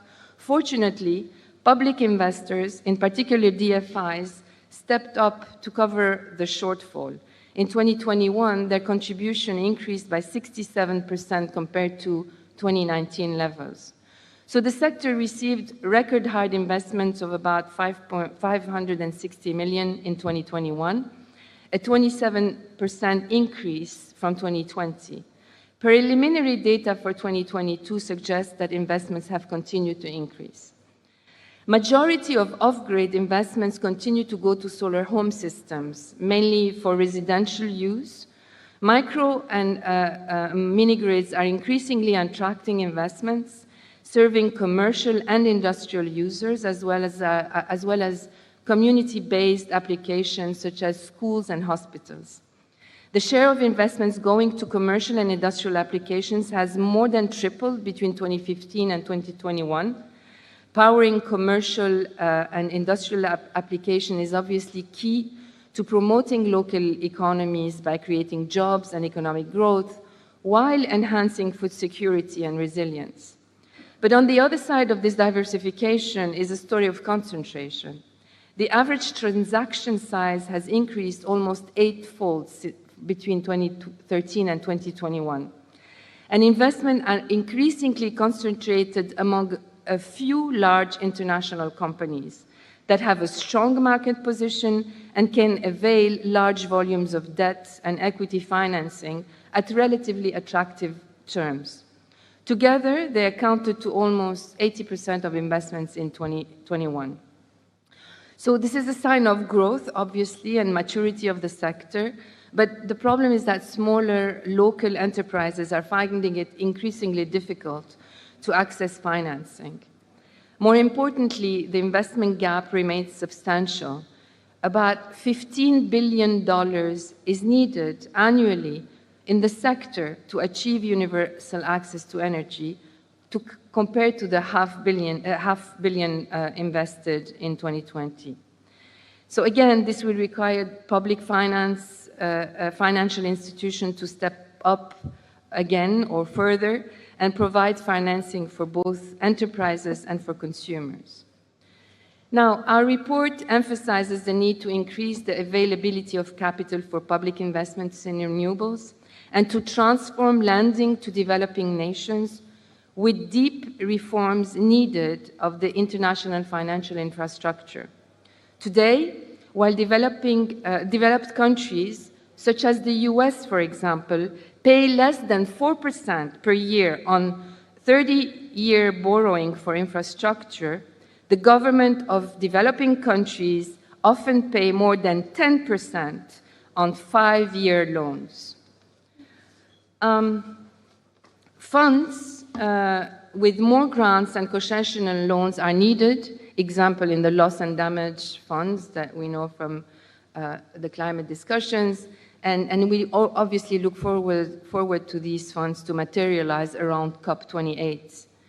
So international collaboration in the form of public financial flows from developed countries to developing countries are increasingly essential to achieve 1.5 scenario and its shared economic benefits. Now, public funds can flow through intermediaries such as DFIs, global funds such as the Green Climate Fund and the Just Energy Transition Partnerships, and they can use different instruments such as government spending through subsidies, debt including guarantees, equity and direct ownership of assets, support for expansionary fiscal policy and appropriate regulations, etc. Such instruments should be used with caution as not to concentrate the benefits among a few players in the industry and obviously be distributed equally. As clearly mentioned by our Director General in his interventions, issues around the just and fair transition will remain at the center of IRENA's work. Allow me to highlight the fact that IRENA's analytical work on this topic has challenged conventional thinking since its inception, and IRENA has successfully provided intellectual leadership a decade before these issues became mainstream in the energy transition conversations. So we hope that IRENA's intellectual innovation to support a just and fair transition, together with many initiatives that IRENA carries, will continue to support our member states, and I look forward to your interventions, and thank you for your attention.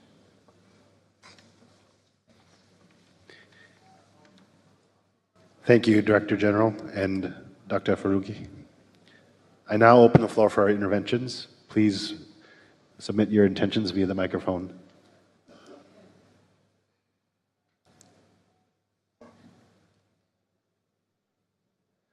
United Arab Emirates.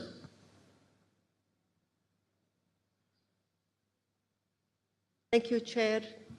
Thank you, Director General and Rabia for this presentation.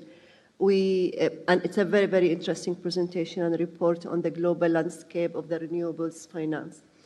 So we see that on one hand, the results of the report are very positive. It reveals a record global investment of $1.3 trillion in 2022, including that was made into energy transition technologies, including energy efficiency, which is very important.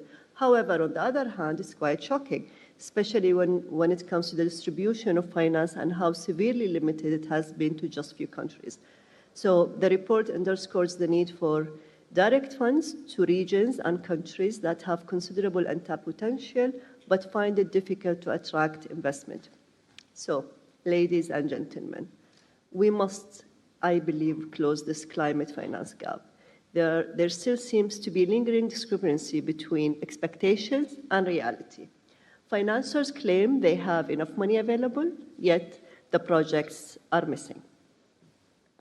Project developers shy away from high-risk regulatory environments, while countries face challenges to enhancing their legal, regulatory, and policy frameworks, or they do not see the need to change their business environment for project developers and financiers. And I believe this is where IRENA needs to intervene. IRENA must be a facilitator and a bridge builder between those in need of renewables projects, those who want to set them up and operate them, and those who can finance them.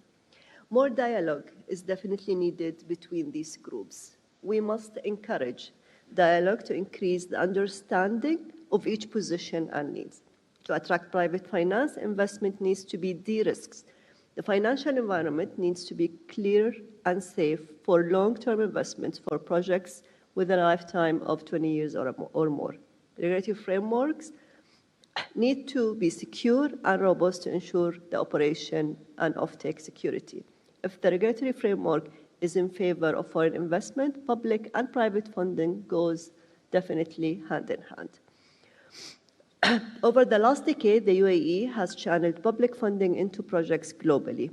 Masdar, as an example, our clean energy company, has nearly doubled its clean energy capacity in the last 2 years. The company grew its renewable energy capacity to 20 gigawatts in 2022 and aims to grow capacity to at least 100 gigawatts of renewable energy by 2030. Many of the projects were the first of their kind, technology-wise, but also first in the region or country, reflecting the risk appetite of our companies. So to encourage more sustainable development and growth, stories like Masdar, IRENA, must continue to support its members and enable them to build regulatory frameworks which are attractive for domestic and international investors. Reports like the one just discussed help us to understand the finance gap in specific regions and countries. It is then up to us as a responsible international community to take action to close this climate finance gap, because none of us will transition until all of us transition. Thank you. Thank you. Antigua and Barbuda. Thank you, Chair, Director General and Director of the KPFC. The presentation is critical to countries like Antigua and Barbuda as we work to our renewable energy transition. Attracting financing for renewable energy in SIDS, such as Antigua and Barbuda, remain a primary barrier to clean energy deployment. The data presented by IRENA shows that while global uptake of renewable energy continues to grow, that such investments are increasingly focused in a few countries. It can be expected that SIDS, such as Antigua and Barbuda, directly impacted by the major economic and social dislocations caused by the COVID-19 pandemic, have not been able to maintain our investment focus on our energy transition over the last few years. The major increases in global price inflation and the still to be resolved global supply chain disruptions have likely also played a role in influencing the reduction in public sector and private sector investments in renewable energy and renewable energy infrastructure. As SIDS regain the economic ground lost during the pandemic, it is important that the framework exists both at the domestic and international levels to allow for enhanced focus on renewable energy financing for countries like Antigua and Barbuda. This points to the need for more flexible international financial instruments and modalities, something for which Antigua and Barbuda has been a leading advocate for a number of years. In particular for SIDS, which experience some of the highest levels of climatic, environmental, and economic vulnerabilities, the retention of the per capita income yardstick as a measure of development funding eligibility is a major obstacle to our countries in accessing concessionary financing as we transition to renewable energy. For Antigua and Barbuda, important progress has been achieved by leveraging private financing through our Citizenship by Investment program to establish utility-scale solar power plants. Other financing sources have been primarily partnerships with friendly governments and with regional and international agencies. For Antigua and Barbuda, concerns relating to further renewable energy integration include the need for additional technical load flow and short-circuit studies, as well as reducing the vulnerability of solar plants due to storm and other challenges. The need is for enhancing the financial flows available to SIDS with removal of the artificial per capita barrier that prohibits our access to financing. This will unlock additional funding sources for our countries. The World Bank, regional development banks, and other funding sources are critical in how we access these concessional financing, and I think you pointed this out earlier. What we need are grants and extremely low interest rate loans. This requires a reform of the international financial architecture that would allow for the expansion of this type of financing that we require. Such measures will need to be complemented by regulatory frameworks, which we are willing to implement within our national capacity. But however, we do need international support that can play an important role in providing the technical assistance and the financial assistance that our countries do require. At the 4th SIDS conference, to be hosted in Antigua and Barbuda, we are of the view that the international cooperation and financing will be critical to an investment package for SIDS, which we're trying to put forward. IRENA's knowledge product is a tool that we can use and therefore must play a critical role in formulating investment plans in Antigua and Barbuda and other SIDS. Thank you. Nigeria, you have the floor. Thank you, Chair, for giving us the opportunity to make our intervention at this session.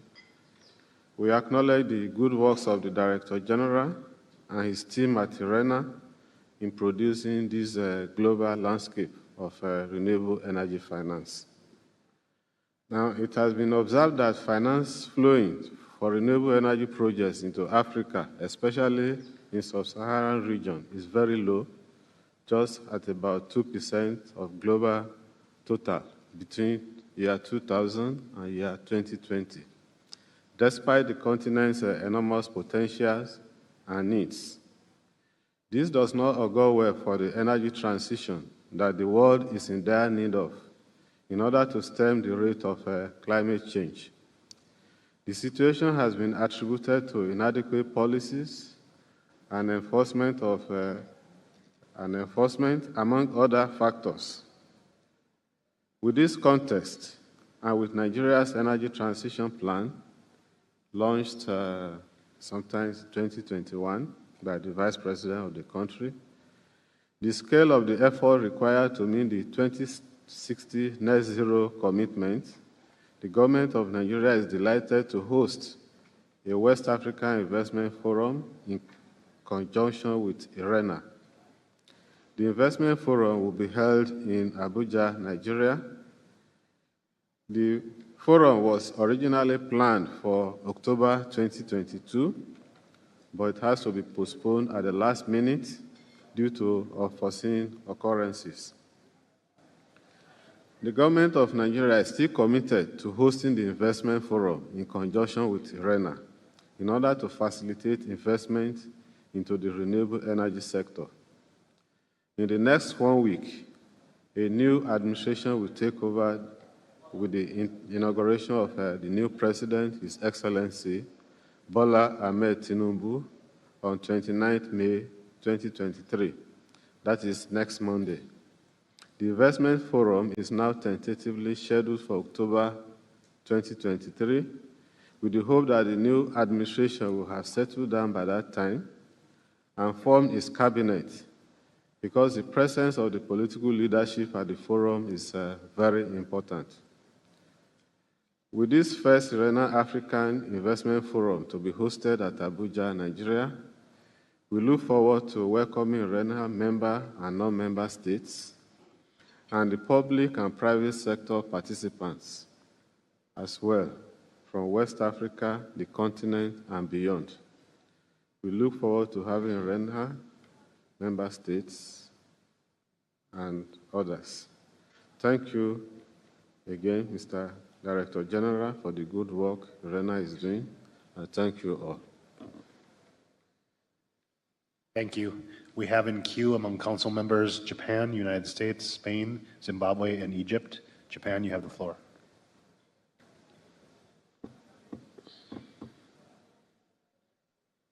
Thank you, Chair, and thank you, the Secretariat, for your great work. Japan believes in order to expand and accelerate the global introduction of renewable energy, financial support is essential.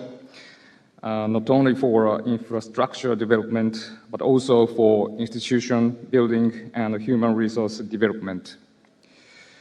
Regarding institution building, stable renewable energy-related institution is the key to attract finance, and it's important for financial institutions that stable retailing of renewable electricity becomes possible, and the business predictability is enhanced. In this sense, support for the institution building in each country is one of the roles we expect ARENA to play. Regarding public finance, it is expected to play an important role to support the preparation of renewable energy introduction plans in cooperation with power companies, especially in emerging countries. Securing a power supply is a challenge. So it is necessary to create those introduction plans, taking into account suitable sites for renewable energy, grid development, and demand sites, etc. Japan would like to contribute to energy transition in cooperation with other countries, including the Global South, and we expect ARENA to provide a continued analysis of each technology and region. And through this, contributes to the development of national transition plans toward carbon neutrality. Thank you very much. Thank you. The United States.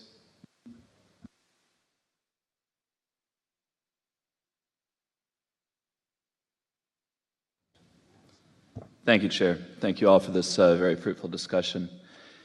On aggregate measures, the global community is still falling short, but investment in renewables is, of course, accelerating dramatically. It may be a challenge, but the United States believes that we're still in the game to reach IRENA's $2.4 trillion goal by 2030. But if we're going to reach or exceed this number, it's going to be due to blunt instruments like the United States so-called Bipartisan Infrastructure Law and the Inflation Reduction Act, the so-called bill and IRA that my colleague described in some detail yesterday. As described, the global landscape of renewable energy finance is uneven. So blunt instruments like the bill or the IRA can deliver on those big headline numbers to achieve the $2.4 trillion investment, but it's not going to deliver the energy transition globally, especially to places that need it most, like in Africa, like in the other LDCs, and like in the small island developing states. So to build on what Tomasi described, in the case of the small island developing states, we have 0.9% of global population, but only 0.4% of global energy transition finance flows. So that's an alarming raw number, but it really doesn't do justice to the challenge because small island energy systems have limited scale. And as my colleague from Antigua and Barbuda described, there are many technical obstacles. So add on to this the fact that the effects of climate change are concentrated in these islands, and we see that we need to do a much better job at spreading out investment. Incentives and regulatory certainty are required to attract the scale of investment needed for this transition. The United States, the bill, and the IRA, they will invest over $1 trillion in the energy transition across the suite of clean energy technologies. This will have global impacts. Other developed countries are pursuing similar efforts, and the United States strongly encourages member states to incentivize their own renewable energy sectors to the extent possible. Just as important as making sure that the regulatory environment, including the tariff regime, can support private sector investment. This is not feasible everywhere. In some places, public budgets are strained and risks are higher. We must fill these gaps. Filling those gaps will become easier over the next 5 years through 2030 due to lower costs and risks. We've already seen, for example, that offshore wind's levelized costs have dropped to 40% since 2017. But the U.S. IRA and similar efforts among other countries will dramatically accelerate the cost innovation required to make projects in Africa, the LDCs, and the small island developing states more bankable. Costs are just one of the risks. We still need to work on ways to remove the risk premium from renewable energy projects in countries without the public funds to do so on their own. The United States believes that blended finance will be a key to this challenge. We see very promising efforts here at IRENA and elsewhere to build out finance models that will bring in the private sector while shrinking the risk premium with concessional finance from official sources and from philanthropy. The challenge moving forward will be to make these models flexible enough to be deployed at scale around the world. IRENA can be a frank and objective advisor as countries reform their regulatory environments and build out their project pipelines. We encourage member states to take on the advice from IRENA's experts. IRENA can also develop financing models that make sense in smaller and less developed markets. There are commonalities in the Small Island developing states context, for example. Based on these models, official banks may be able to develop products that package smaller investments together and thus distribute the risk. As an international community, we still need to test and deploy new approaches. The Just Energy Transition Partnerships are one such approach. South Africa has led the way with these initiatives, and other partnerships have grown to include multiple countries, including, of course, Indonesia, where early momentum is very promising. We're still figuring out what makes these partnerships just, but clearly investment in fossil fuel-dependent communities will be crucial to these financing approaches, and some of these concessional aspects therein. All this said, the JETPs will only be successful at attracting large-scale financing if we can figure out the three-legged stool of official financing, private financing, and philanthropy. I'll close by noting that this discussion in the IRENA context is a good one and hopefully something we can build on as IRENA plays a more active role in project facilitation. Thank you. Thank you. Spain? Thank you.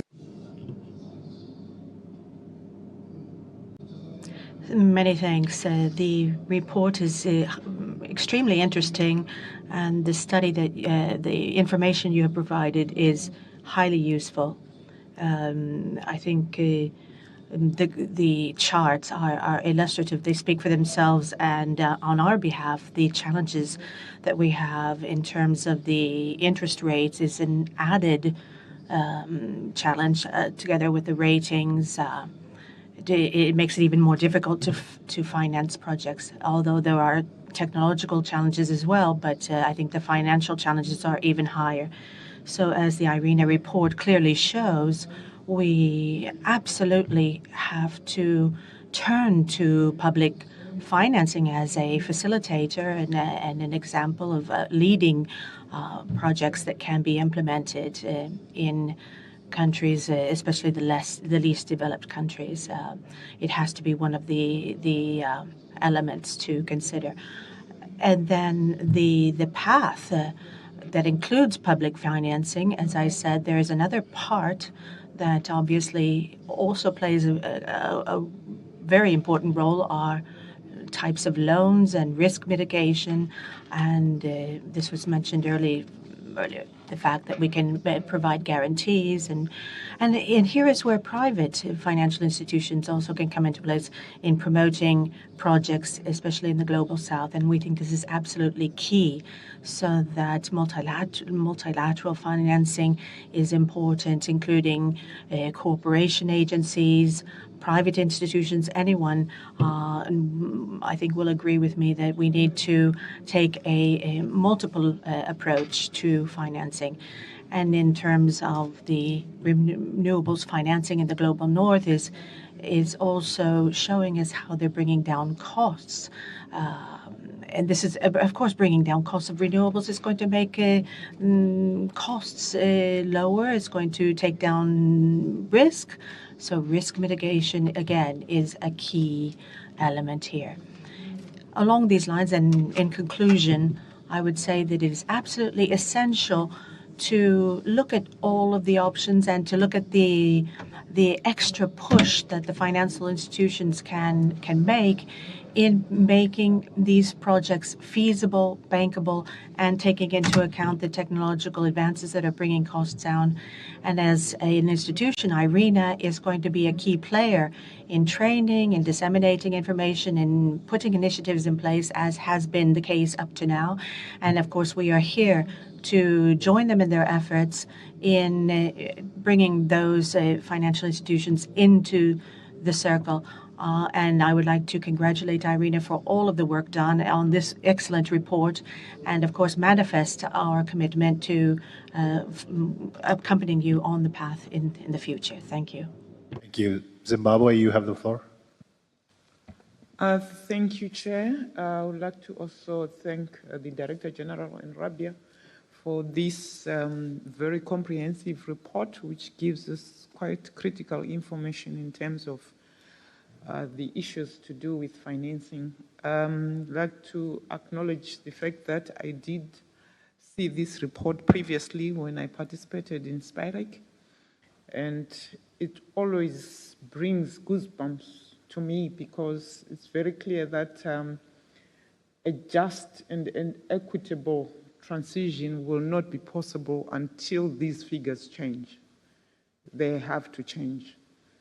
And we strongly believe that it's important to look at all the different countries, especially if you look at some of the global south, where access remains a challenge and economies are struggling to meet ends, and the competition between public financing and that of just meeting the needs of general economic development remain a challenge. I would like to believe that as members of IRENA, we really need to look beyond just the normal issues of regulations. I think as a country, we have been working on policies, regulatory frameworks. We are even changing the market structure and learning from the various members here present in terms of how to de-risk projects as a way of attracting private capital. But there is also acknowledgement of the fact that if you look at most of the countries which have done well, it's because they are using their own internal resources, including public financing. And we believe that for us as economies on the South to improve on our financial conditions, the issue of critical minerals and ability to participate in the value chain is critical. We need to create capacity for most of us as countries to be able to fund our own projects. Whilst we believe that multilateral agencies have always been responsible for infrastructure development in the past, which has been responsible for low interest rates and long-term financing, countries have to be capacitated through the participation in the renewable energy technologies value chain. We have the critical minerals and we want to be part of that value chain so that we create our own capacity to fund our own projects. We also believe that I would like to agree with Antigua and Barbuda to say that there has to be a change in how we look at risks in countries, and there should be also a lot of potential to look at philanthropic funds flowing towards some of the most, the countries which have been devastated by the challenges of climate change and continue to be, but are not properly capacitated. We know there is a lot of talk which will be coming, and we are looking forward to COP28 to look at the issues of damages and coming up in terms of, but what we need for us is to see the change in the climate finance gap with more funds moving towards the global south. If we don't have that change and movement of funds, there will not be any just transition at all. Thank you. Thank you. Next is Egypt.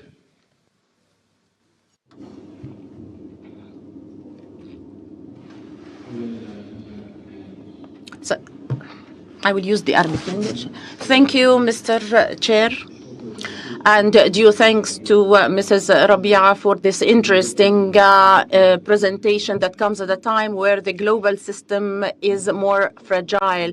There are unprecedented inflation rates, slowdown of world economy, and high risks on investments. And this has directly impacted the financing mechanisms of projects in different developmental sectors, including renewables.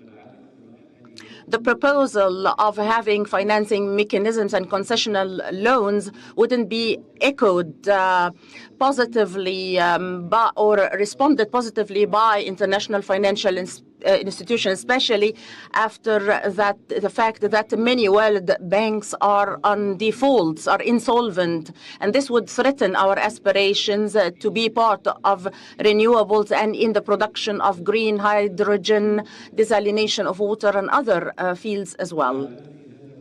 At this time, we really need more than ever to conduct deep, profound studies to know how to address these challenges, studies that could propose practical and sustainable solutions that are convenient and feasible and that would cope with the situation in every country, be they social or economic, and also at the level of the projects, SMEs, and big projects and mega projects as well. We are certain that IRENA would be able to do this pivotal role that is needed by all the member countries. Thank you very much. Thank you. Rwanda, you have the floor. Thank you, Chair. Thank you, IRENA, for the presentation on global landscape of renewable energy finance. Excellencies, Rwanda understands and supports the need to multiply resource mobilization efforts to finance the energy transition. The global landscape of renewable energy finance report clearly highlights that investment are not flowing at the pace or scale needed to accelerate progress toward universal energy access. The current lack of growth of investment in sub-Saharan Africa for the last 7-8 years is still a major concern. Just energy transition is not being just nor inclusive. All players need to be more intentional in making investment in renewable just and inclusive. It is important to understand that without rapidly scaling up energy transition investment, the developing countries will not be able to meet energy transition targets, as well as global sustainable development and climate commitment. Rwanda believes that renewable energy is part and parcel of sustainable development transformation. This is anchored in the national vision of becoming a green, climate resilience, and low carbon economy by 2050. Rwanda targets to achieve universal access to electricity by 2024, with renewable energy constituting 60% of the energy mix. As a country, Rwanda has put in place attractive incentives and facilitation packages have been put in place to facilitate investment in renewable energy and energy efficiency in Rwanda. For private developers in the power sector, incentives include a variety of non-fiscal and fiscal incentives. During last year, in COP27 in Egypt, Sharm el-Sheikh, Rwanda launched Ireme Invest, a groundbreaking new investment facility powered by Rwanda Green Fund and the Development Bank of Rwanda, with support from a range of valued partners. We expect to see that fund growing, and we have also launched a renewable energy fund to support addressing the affordability challenge for low-income households who are mostly affected by the high costs of energy. So we need partners to boost the capacity and impact of this fund. And Rwanda targets to reduce the use of biomass by use of solar energy, gas, and other alternative sources of energy that are critical in achieving this ambition. We are looking forward to COP28 with the hope that it will address the issue of finances for just energy transition flowing in a more inclusive way. To conclude, Rwanda commends IRENA's work done aimed at supporting member states in resource mobilization, notably the Energy Transition Accelerator financing platform. I thank you. Thank you. Panama.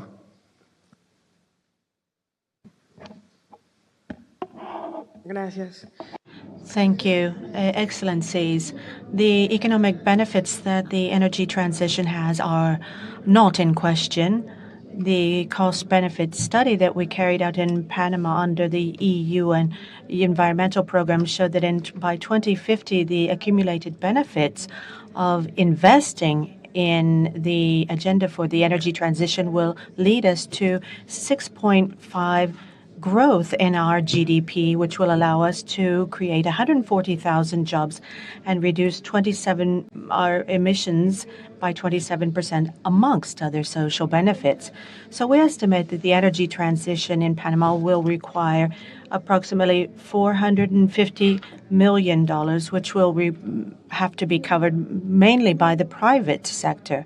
However, in order for the energy transition to be successful, we need to innovate, and that's why we need to be keenly aware of all of the necessities for investment to change. We cannot continue with business as usual.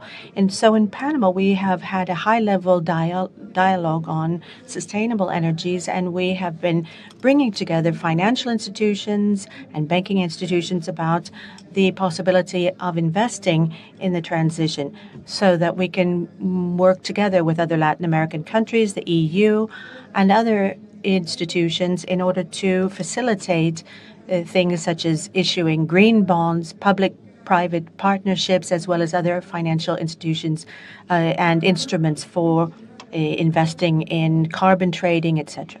So this is going to allow us to have a new fund created for financing and investing in green energies and making use of the savings that the government has in terms of energy efficiency savings. And this is going to allow us to bridge the gap of energy inequality. And we hope that IRENA will continue to accompany us on this roadmap towards exchanging experiences with different countries so that this innovation can become a reality. Thank you. Thank you. Azerbaijan. Thank you, Chair.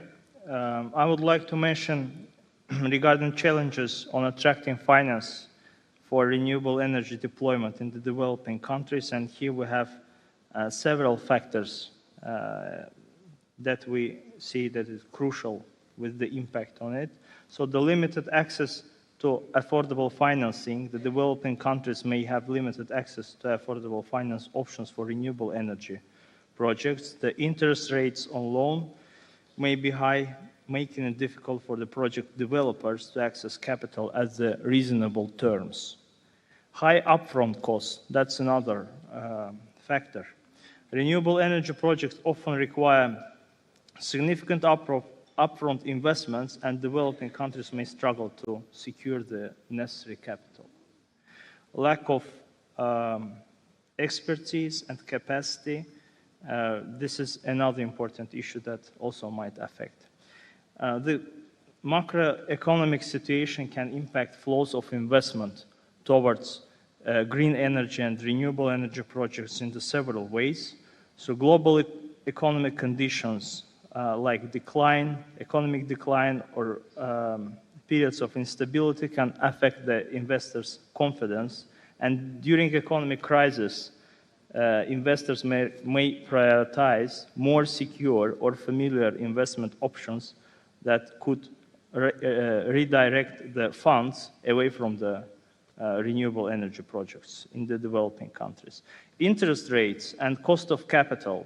Changes in interest rates and cost of capital can impact investment decisions significantly, and higher borrowing costs can make renewable energy projects less financially viable, especially in the countries with the limited access to affordable financing. Currency fluctuations. Currency volatility can impact the attractiveness of the renewable energy investments, particularly for the international investors. Sharp currency devaluations can erode the project's returns and increase the risks for investors. Government policy and incentives. The macroeconomic environment can influence the government policies and incentives for the renewable projects, where economic pressure might lead the governments to reduce the funds allocated for renewable programs and also affecting the investment flows. Then, the last but not least, the energy market dynamics. So changes and shift in energy market outlines, such as fluctuations in the fossil fuel prices, changes in the electricity demand, can impact the relative competitiveness of the green project, renewable energy projects.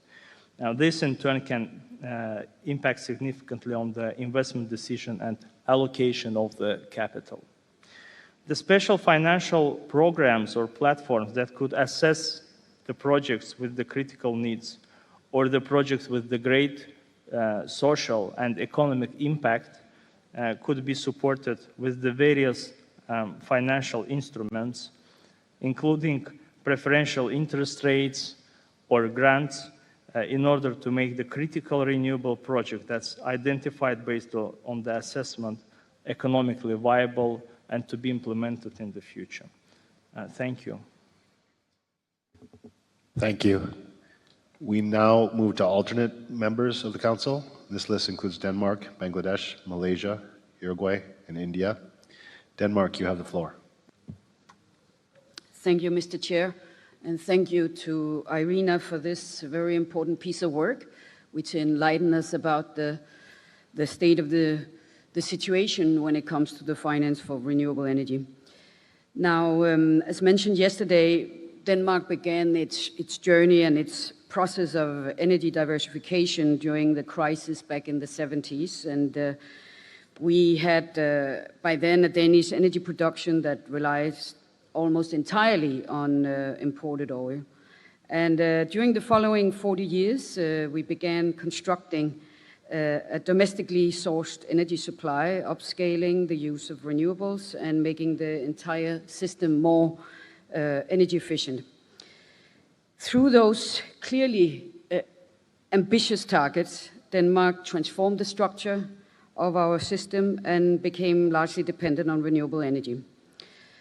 Now, that story proves that the clearly defined energy policy pathway, coupled with public-private partnership and not least public-private investments, as well as a stable and transparent regulatory framework, has the ability to create the right framework conditions for an energy transition.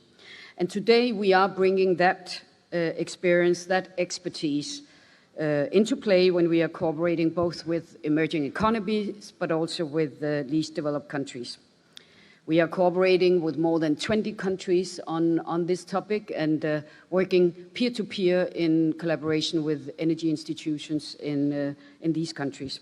So we assist the governments on energy modeling, scenario building, planning, and policies.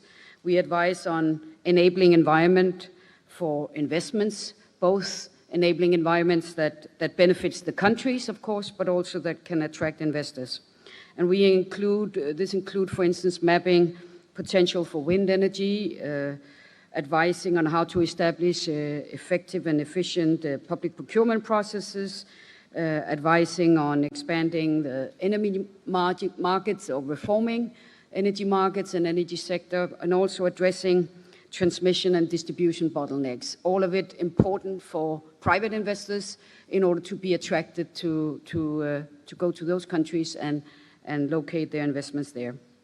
Now, we know by now, of course, that public investments, including these in enabling environment, and broadly speaking, international development and climate finance will not be sufficient to meet the needs that are there and the demands that we seek very clearly.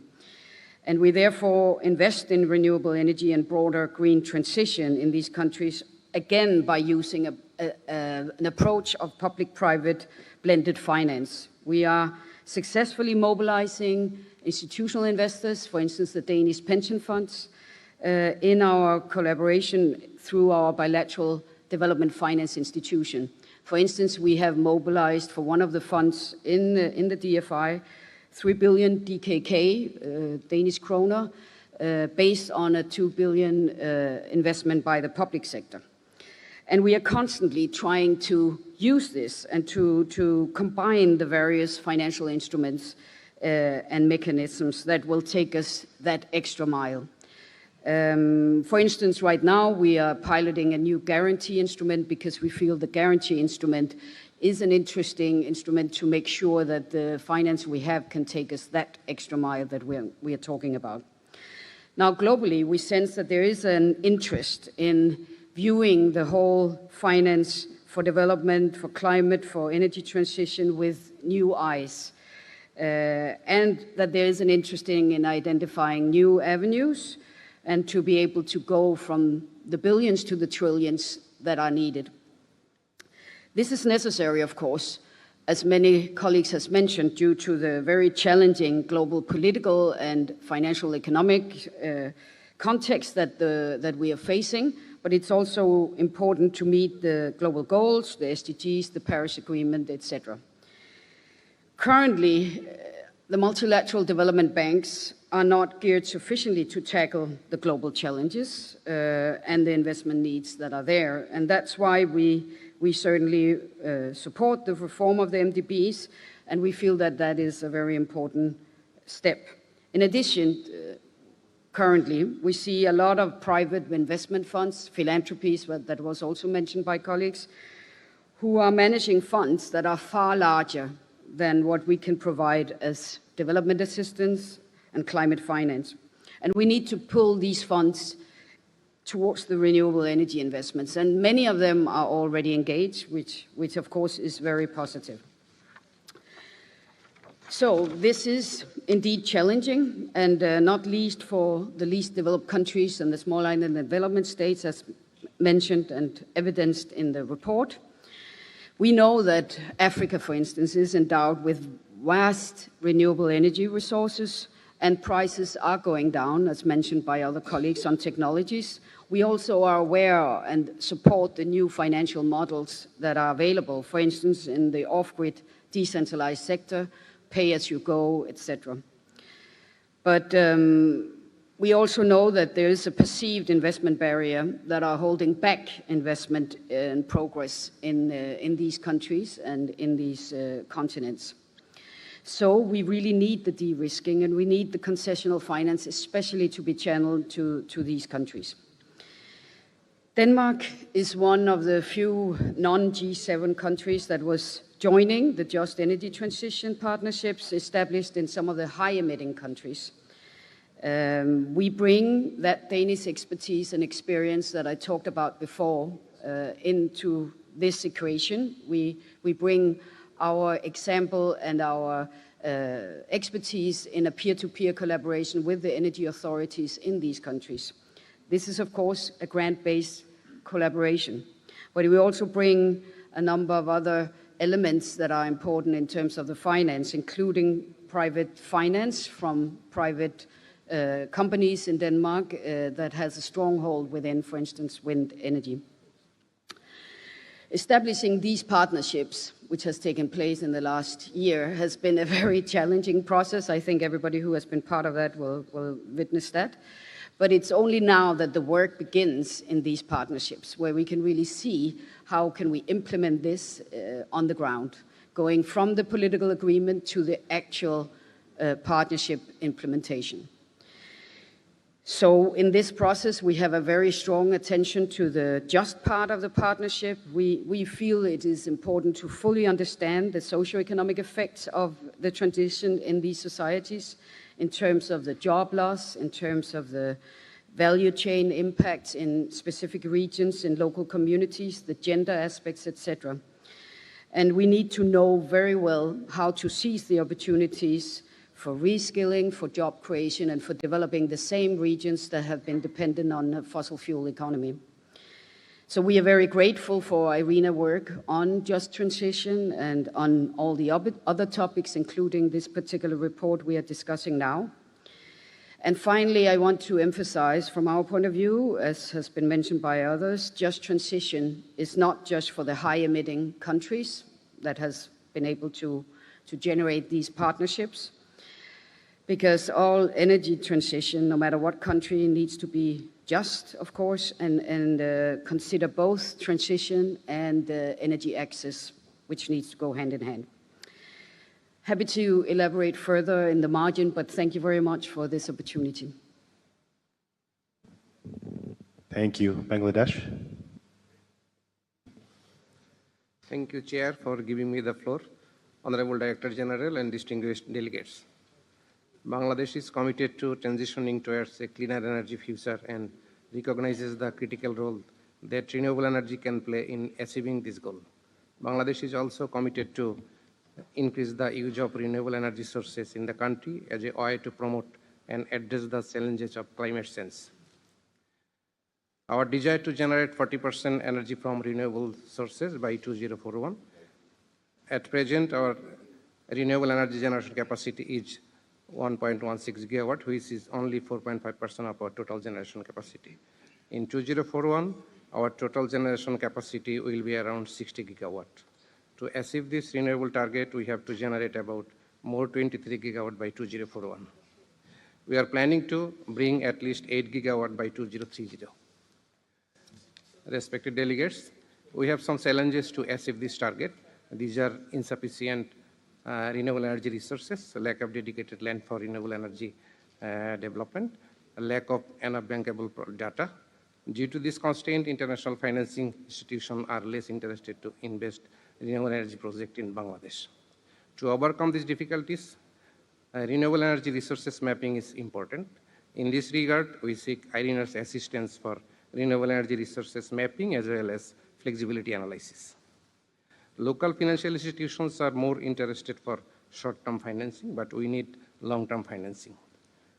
We need at least $20 billion by 2041, and at present, we need $7 to $8 billion for ongoing and preliminary approved projects. For sustainable development through energy transition, long-term external financing is needed for Bangladesh. Respected delegates, Bangladesh achieved 100% electricity coverage in last year, so there is hardly any off-grid area. In case of irrigation, there are some agricultural land far from the grid. In that case, off-grid solar irrigation system installed. We have finalized solar irrigation roadmap for 2023 to 2030 with the assistance of ADB. By the implementation of solar irrigation roadmap, we will be able to convert 45,000 diesel pump to solar irrigation pump. The solar irrigation system will be connected to the grid. For off-grid solar irrigation system, minimum 50% subsidy is required. Otherwise, it cannot be financially viable. I request development partners to IRENA to come forward with adequate finance to expedite our energy transition process. Thank you. Thank you. Malaysia. Thank you, Chair. Malaysia would like to commend IRENA for its collaboration with CPI in producing the third edition of the biannual Global Landscape of Renewable Energy Report. Malaysia notes with interest the findings of the report, which aptly captured the issues and challenges on the disparity, mobilization, and effective deployment of investment faced by countries, especially among the developing countries in financing the intended energy transition effort. In Malaysia, for instance, we envisage that by the end of 2050, the installed capacity for renewable energy will make up of approximately 3/4 of our country's total power generation capacity. The realization of such intent for the renewable energy sector hinges on an estimated investment of USD 142 billion from both government and private sector, while the public-private partnership or private financing focuses on the provision of a flexible, robust, and clean energy network and grid infrastructure as a prerequisite for our transition towards a lower carbon energy system. The ambitious target set by the government has resulted in a growing appetite in the capital market and among financial institutions in creating specific funding portfolios for the development of sustainable energy and in fulfilling ESG commitment for corporations.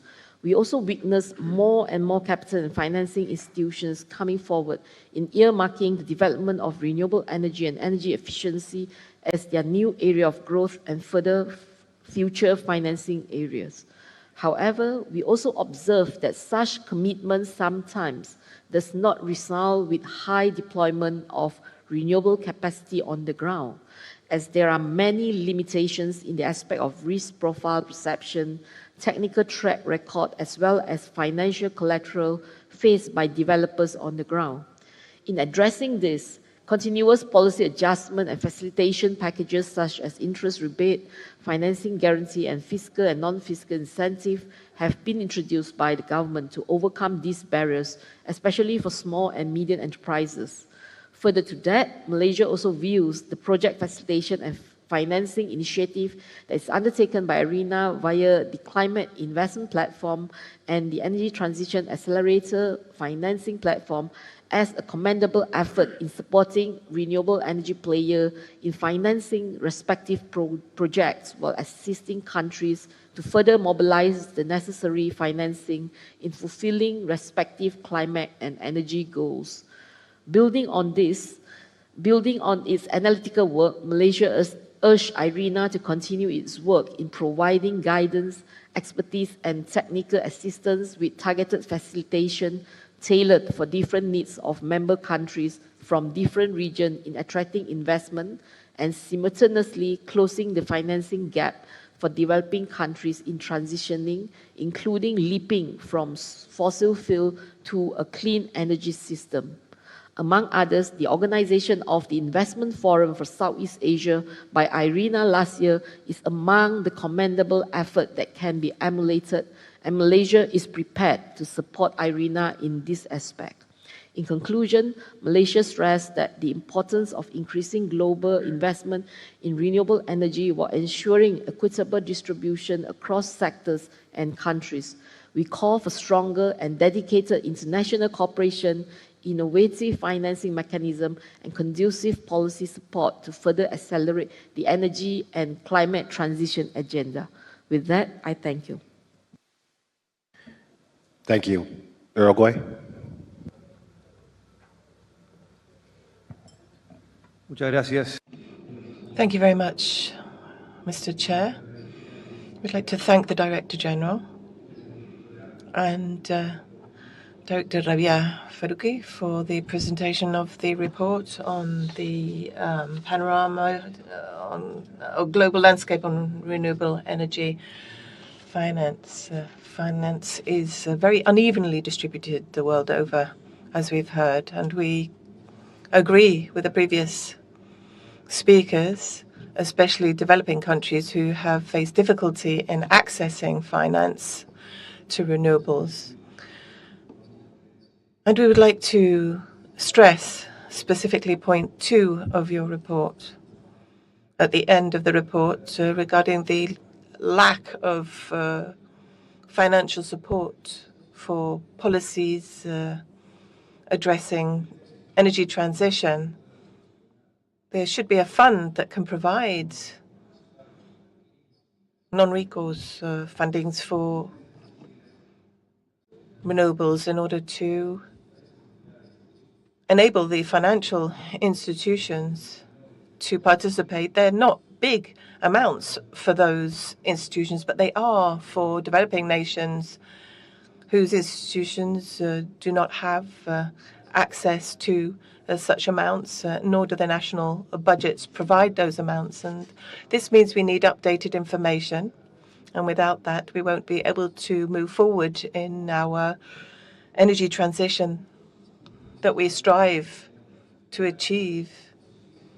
The international community needs to also recognize the enormous efforts that some countries are being made with their own resources, and international investors should redirect their investments towards those developing countries. Just to quote an example, my country, for a couple of years now, has been trying to survey households in order to understand how they are using electricity in their homes in order to put into place the best national policy on energy efficiency. Given that the amounts needed in order to achieve this. Given that these amounts aren't huge, unfortunately, those amounts have, however, been redirected to other emergency policies. So we need to rethink that national policy, but we seem to be lagging behind. I'd like to comment also on the International Forum on Financing that had been held recently and encourage them to give thought to the need to redirect this finance. As it has been said, in Uruguay in November, we will be holding our first regional forum on financing for renewables, and we would like to invite you. We hope to see you there. Thank you. Thank you. India, you have the floor. Thank you, Mr. Chairman. Climate finance and green development are part of the key priorities of India's presidency of G20 this year, under the overarching theme in Sanskrit called Vasudhaiva Kutumbakam, One Earth, One Family, One Future. India aims to advance progress on a fair, just and equitable energy transition by facilitating access to climate finance and technologies in developing countries. The goal of the Energy Transition Working Group is to develop a collective roadmap for achieving sustainable and equitable growth while addressing the challenges associated with energy transition effectively. The second of the 6 priority areas identified under this working group is low-cost financing for energy transition. As part of the 3rd meeting of the Energy Transition Working Group, a workshop was conducted with the multilateral development banks with the aim of mobilizing low-cost international finance. The discussions focused on providing access to finance to countries that would enable the scale-up and implementation of critical and emerging technologies such as battery storage, green hydrogen, offshore wind, bioenergy, and carbon capture utilization. In our view, MDBs have a significant role to play for climate finance. As G20 President, we are in consultations with key stakeholders. The report, Low-Cost Finance for Energy Transition, prepared by IRENA in collaboration with the Indian Ministry for New and Renewable Energy, was unveiled at the G20 Energy Transition Working Group side event.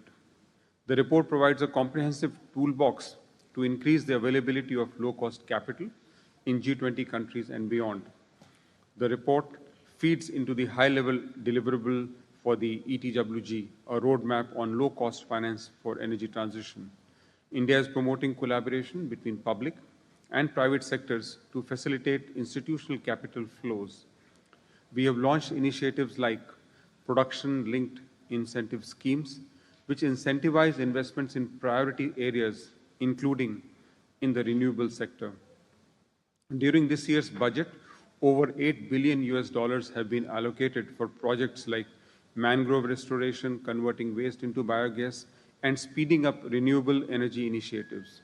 Government incentives are being given for attracting investments into development of energy storage systems in India that would aid round-the-clock renewable energy use. India is home to the world's 3rd largest ecosystem of companies tackling climate technology. Although a large part of this funding was traditionally dedicated to electric vehicles and energy generation, more diverse sectors like circular economy, food and agri-tech are now getting funded. The funding in climate tech ecosystem is expected to grow at least 5 times in the next 5 years. India will continue to facilitate and attract investment for effective energy transition. However, staying on 1.5-degree pathway will need more focused interventions towards increasing the availability of finance and technology access across Global South. Without adequate finance at their disposal, many nations do not have access to critical technologies such as green hydrogen, offshore wind, and energy storage. While solar PV and onshore winds are mature technologies, markets for offshore wind are also opening up in emerging economies. As I shared yesterday, India has launched a national green hydrogen mission with very ambitious targets. In conclusion, access to finance will be essential for the development of related technologies. I thank you, Mr. Chairman. Thank you. We move to the wider membership. with United Kingdom, Finland, France, Singapore, Luxembourg, and Fiji.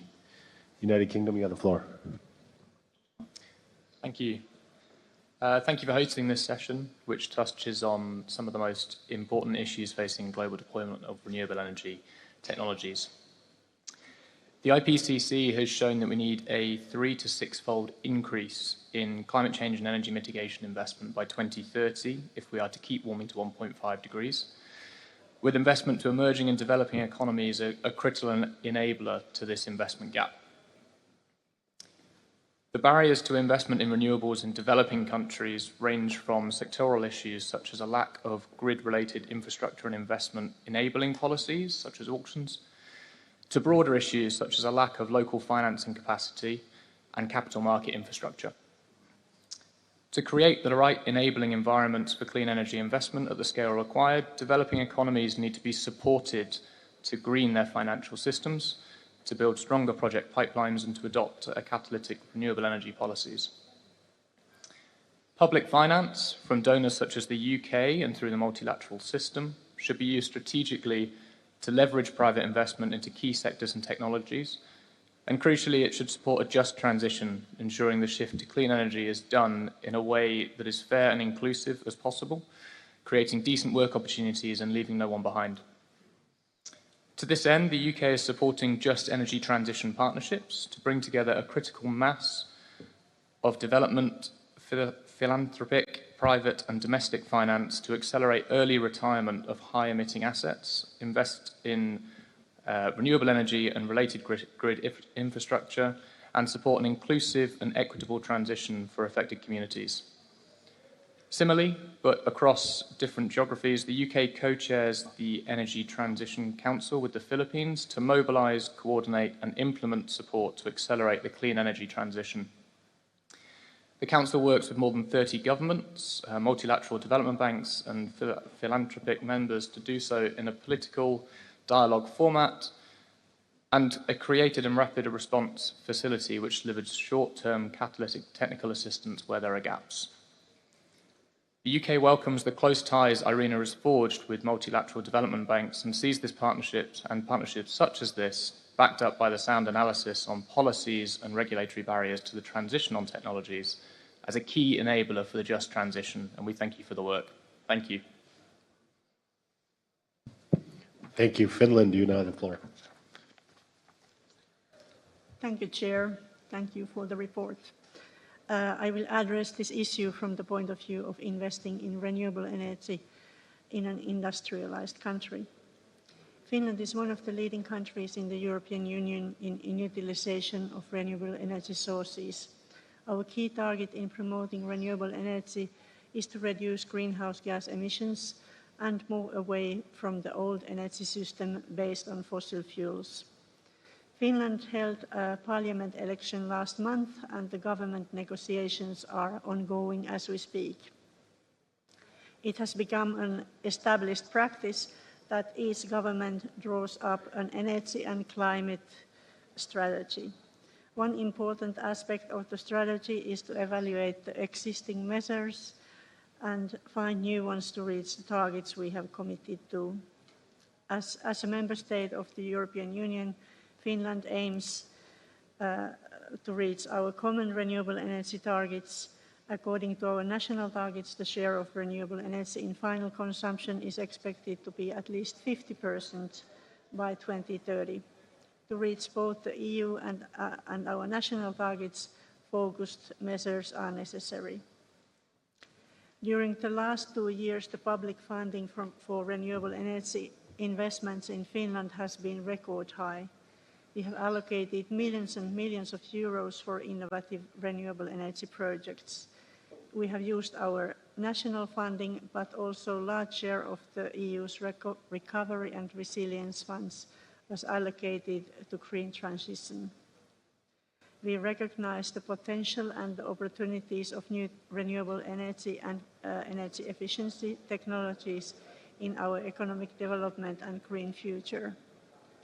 Public funding has proved to be an efficient tool to give the necessary propulsion for our energy industry to launch new investments. However, most renewable energy investments realized without any state aid. State aid is necessary for high-risk new technology projects. In Finland, well-established energy companies find funding for their projects, even to those with higher risk level. We can see similar development in energy investments as reported by Irina in the global landscape of renewable energy finance. Fossil fuels investments have declined and investments have become further concentrated in specific technologies and uses. In Finland, the focus is very much in electricity and hydrogen production, as well as decarbonization of the heating sector. Finally, I wish to use this opportunity to thank Irina for the high-quality reports we receive on a regular basis. We appreciate that the reports are topical and provide us the global glance on those same issues we often struggle on national level. Thank you. Thank you. France, you have the floor. Merci, Monsieur le Président. Je parlerai en français. Thank you, Chair. I will address the floor in French. Chair, as has been very clearly explained by my colleague, today we are all faced with the need to find financing in order to enable energy transition, especially in terms of economic and human resource development. Access to financing is very limited and is on the decline. In order to face that challenge, France has the honor on the 23rd and 24th of next June to host the summit on financial impact globally. It will host national and international financial institutions and representatives from civil society and the public and private sector.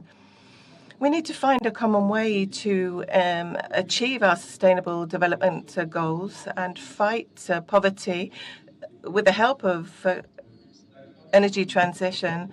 We need to find ways to achieve our development goals in coming years.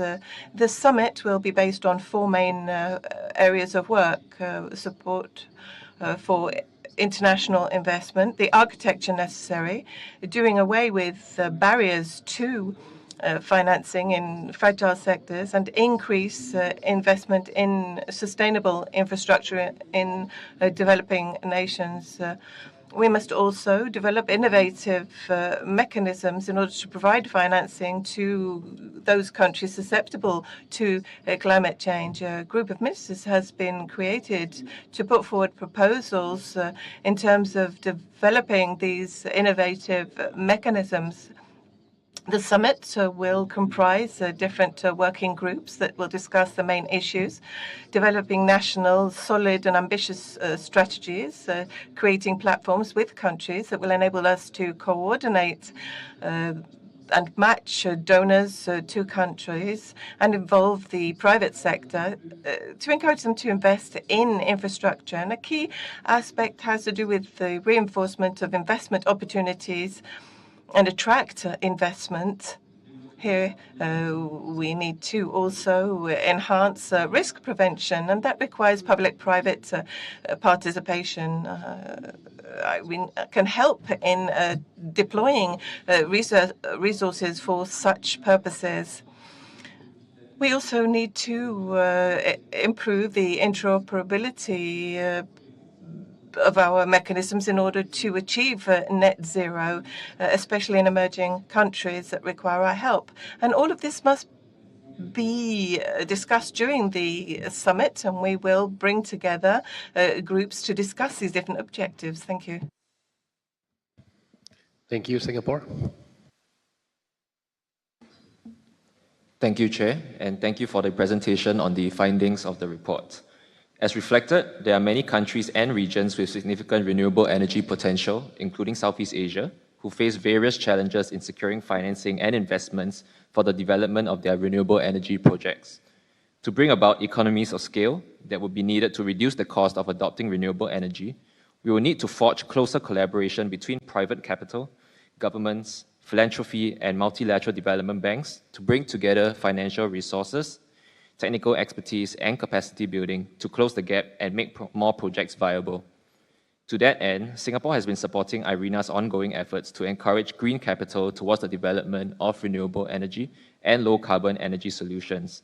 Over the past 2 years, Singapore and IRENA have jointly collaborated on the annual Singapore-IRENA High-Level Forum to foster robust discussion among governments, financial institutions, and industry leaders on the role of green financing in the energy transition. Recognizing the unique circumstances of the various regions, we note that it is also important to adopt a differentiated approach on clean energy financing.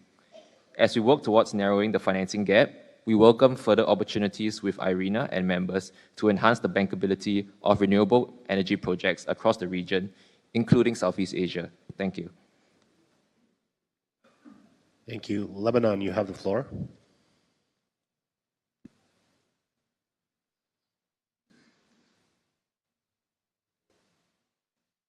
Hello. Thank you. Thank you, Chair.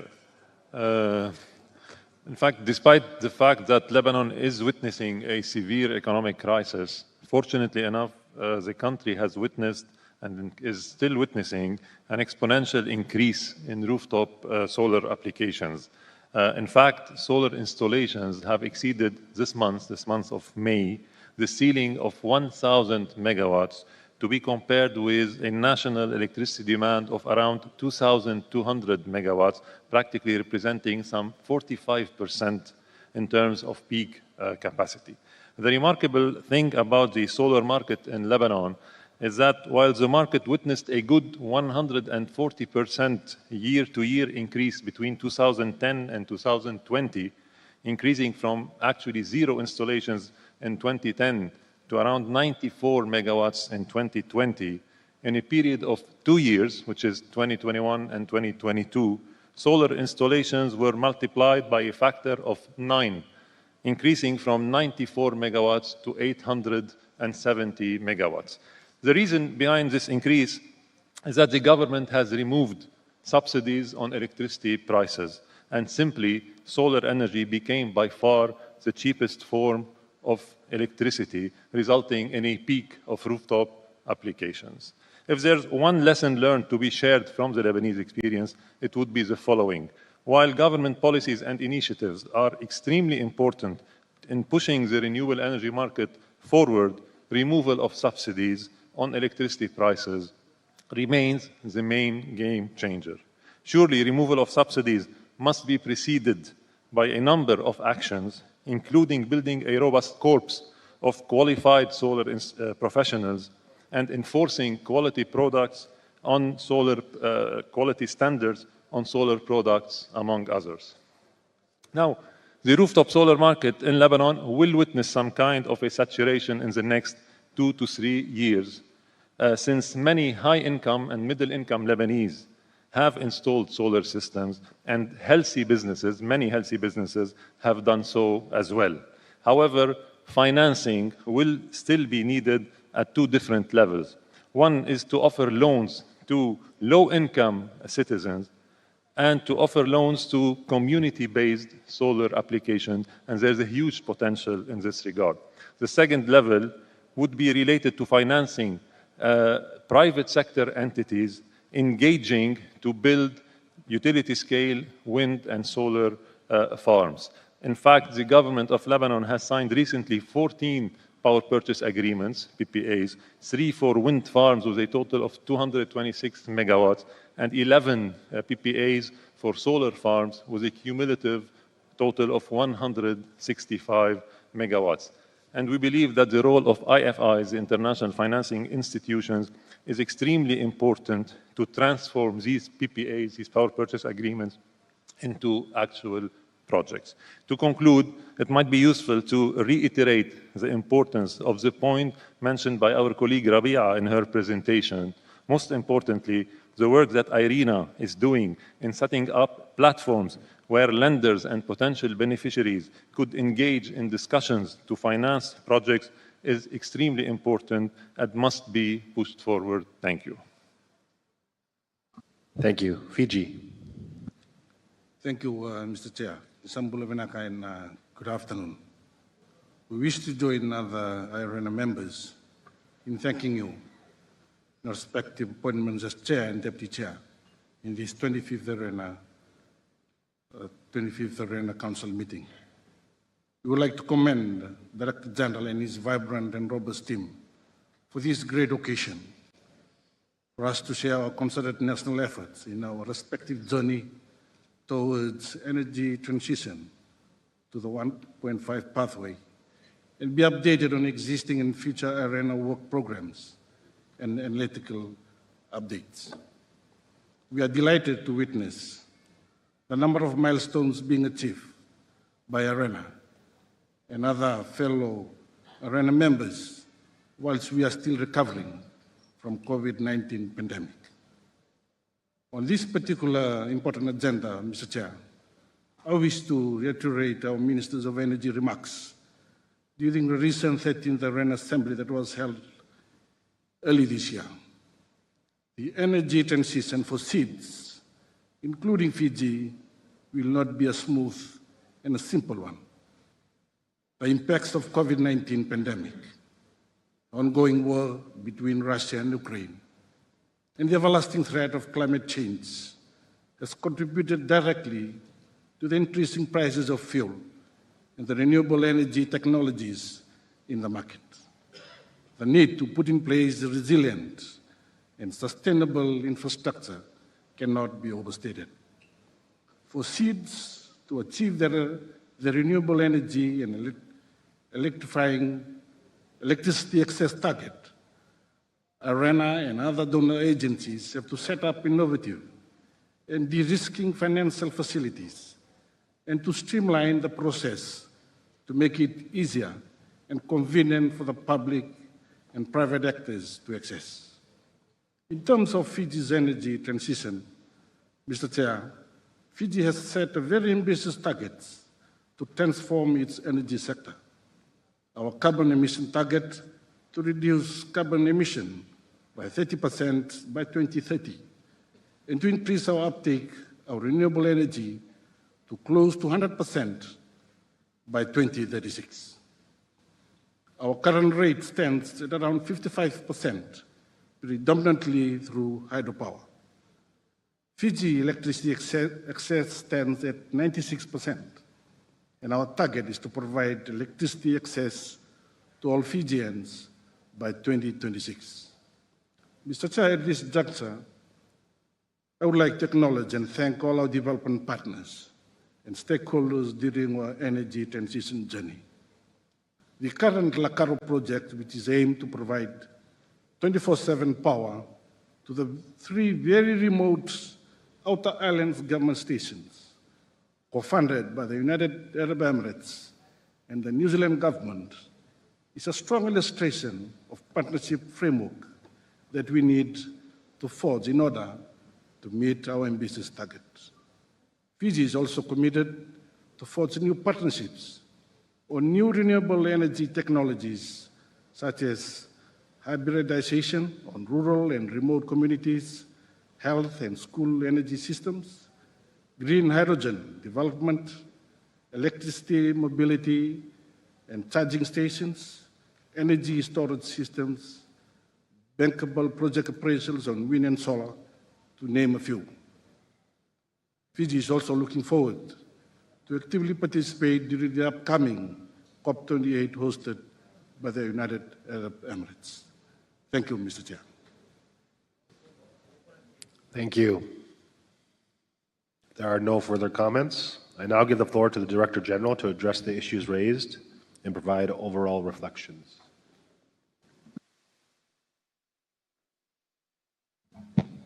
Thank you, Mr. Chair, and thank you to everyone for this very rich debate. I think that it's clear to everyone that we are having not a debate on energy. We were having a debate on justice. I think that justice, when we talk about our humanity, is provide means and tools for every human being for having a life that is good and healthy. And among these instruments, energy is very important. And the so unequal distribution of this resource around the world means that we are far from being a just world. And concerning our work, I really like the way Dr. Naval, the permanent representative of UAE to ARENA, put our role as agency as a kind of a bridge from need to changing things in the reality. And I think that all your intervention has in some way echoes this possible role of ARENA. And I also wish to say that listening to you, I really get more comfort in the narrative that we are trying to forward in this process towards COP28. So where we say that we need, for closing the gap from where we are and where we should be, is focusing on 3 areas of work, 3 barriers that exist. And excuse me if I insist on this concept. I came also from what I said yesterday, but I think it's important for us that this narrative become common sense.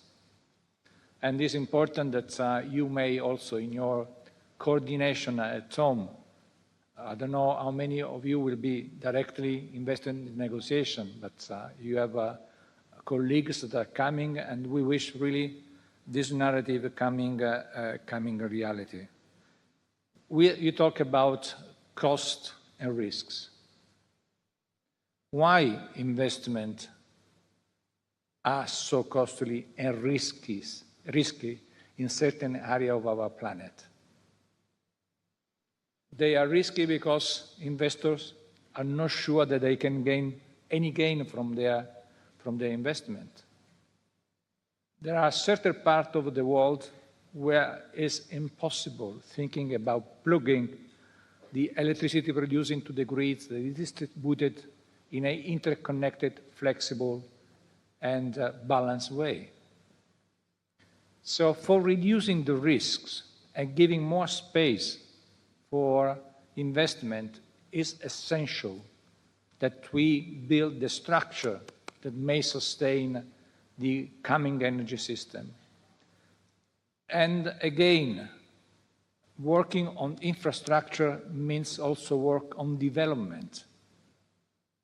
So we strongly insist on this because we wish that the multilateral financial institution will be called by the COP28 to provide funding for the infrastructure that is needed to express all the potential that important part of our planet have in renewable energy. Africa is the most important powerhouse for green hydrogen, together with the Gulf. Without infrastructure, this potential would be missed. And so an opportunity to intercept the economic growth that's coming and put that economic growth in a path that is coherent with the decrease of the emission. We have all talked about the necessity to adapt the market. Market has been built, still managed to sustain the old energy system.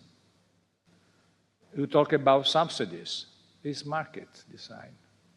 ARENA has been working on market design, and I think some of the best publications make clear how for having more renewables, market has to perform in certain ways. And naturally, this could be, as we have done, made in a very general term, but we can also try, if you so request, and if we will have the resource, to come and support the building of your market design in your country, especially in the market that they need this. And all of you, and this belongs to the second barrier that we have identified, so make the legal environment and the policy fit for this new system that is coming and not for the old one that is going. The other one, all of you have mentioned institutional capacity, skills. So this is the third area that is now in our narrative, that we hope that will become the narrative of the COP28. You have emphasized our role as a project facilitation, but I wish to be clear that our project facilitation is not just a project facilitation as such. We are working on 360 degrees. So we are working on our knowledge product that inspire us in supporting countries in their planning. So the project facilitation is just a coherent result of all this approach. So where countries are owning their planning, are owning their project, and we have just to support them implementing their ops into the reality. We are also we have been supporting, told you, more than 80 countries on preparing their contribution to the COP26 in Glasgow. We have been also working for more than 40 countries on assessing their energy renewable potential. If we will have the strength, we will try to move more and more also at the domestic level on building the domestic energy transition outlook, as we did for Indonesia, for Malaysia, and also the remap for Nigeria. And this, again, for be able to provide the right framework for the project to become a reality. This is the reason for having, together with the global outlook, that we are proud of it, but we know that we need to be more specific, taking into account regional and domestic circumstances. So this is the reason for having the regional energy transition outlook. So again, we cannot do our work on project facilitation as an abstract thing if it's not put in this reality. That is the reality IRENA has been able to build. And you have heard, we will have in the next 6 months, one forum on investment in Barbados. So I hope that all the team that has been raised by our colleague from Antigua Barbuda will be part of that debate. I think that the world has to recognize that the small islands need to, for going faster to clean energy, they need grant. Or concessional loans for the small islands, I think they cannot work. They need grants. Concessional loans could be for larger realities and are also important on this. I wish to, and also we have in Barbados, saying in Nigeria and Uruguay, we took note that there is a potential interest of Malaysia to have something next year. If it is the reality, please keep in contact because we will try to have, if we will have the resources, one investment forum per quarter during the next year. One point that I thought was very interesting also on following this idea of justice. And I said that yesterday, but I wish to react on what Gloria said from Zimbabwe. Mineral resources has to be transformed in batteries or other in the country where there are the mineral. We have to allow those countries to build a green industry. This will be good for them because they can have more development, could be good for the market because we will have many countries that have reserve that may become industrial product and decentralize in this way the supply chain. And also, I wish to say that ITAF is ready to consider funding for this kind of project. So I strongly encourage you to think about it. we are planning to have already at COP28 a good bunch of projects funded or close to funding, but ITAF will not end with the COP28. ITAF, we think after COP28 will be strengthening, because it will become evident that it could become a useful instrument to implement the deliberation of the COP28. I wish also to thank India for its intervention. Naturally, I already say thanks Japan for allowing in the communiqué that the targets coming from the arena work were there. And we are working with India, and I hope that we'll be able also for having target for the G20, because targets are the most easy way and realistic way to build a path for a more renewable world. So, and also I wish to thank you for putting one word on family, because this is the reality where justice can be concrete. Grazie. Thank you, Director General. Do I take it that the Council takes note of the presentation of the Secretariat and the interventions made on this matter? I hear no objection. So decided.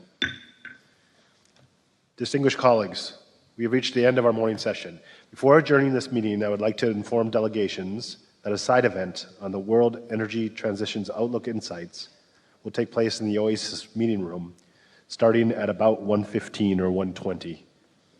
Immediately after this session. A light lunch will be served outside the Oasis meeting room for the participants. Lunch for all delegates will be served in the Flavors restaurant on the first floor. We will adjourn back here at 2:30 to stay on schedule. Before adjourning our meeting, I would like to invite delegations to come to the podium for a family photo. The meeting is adjourned.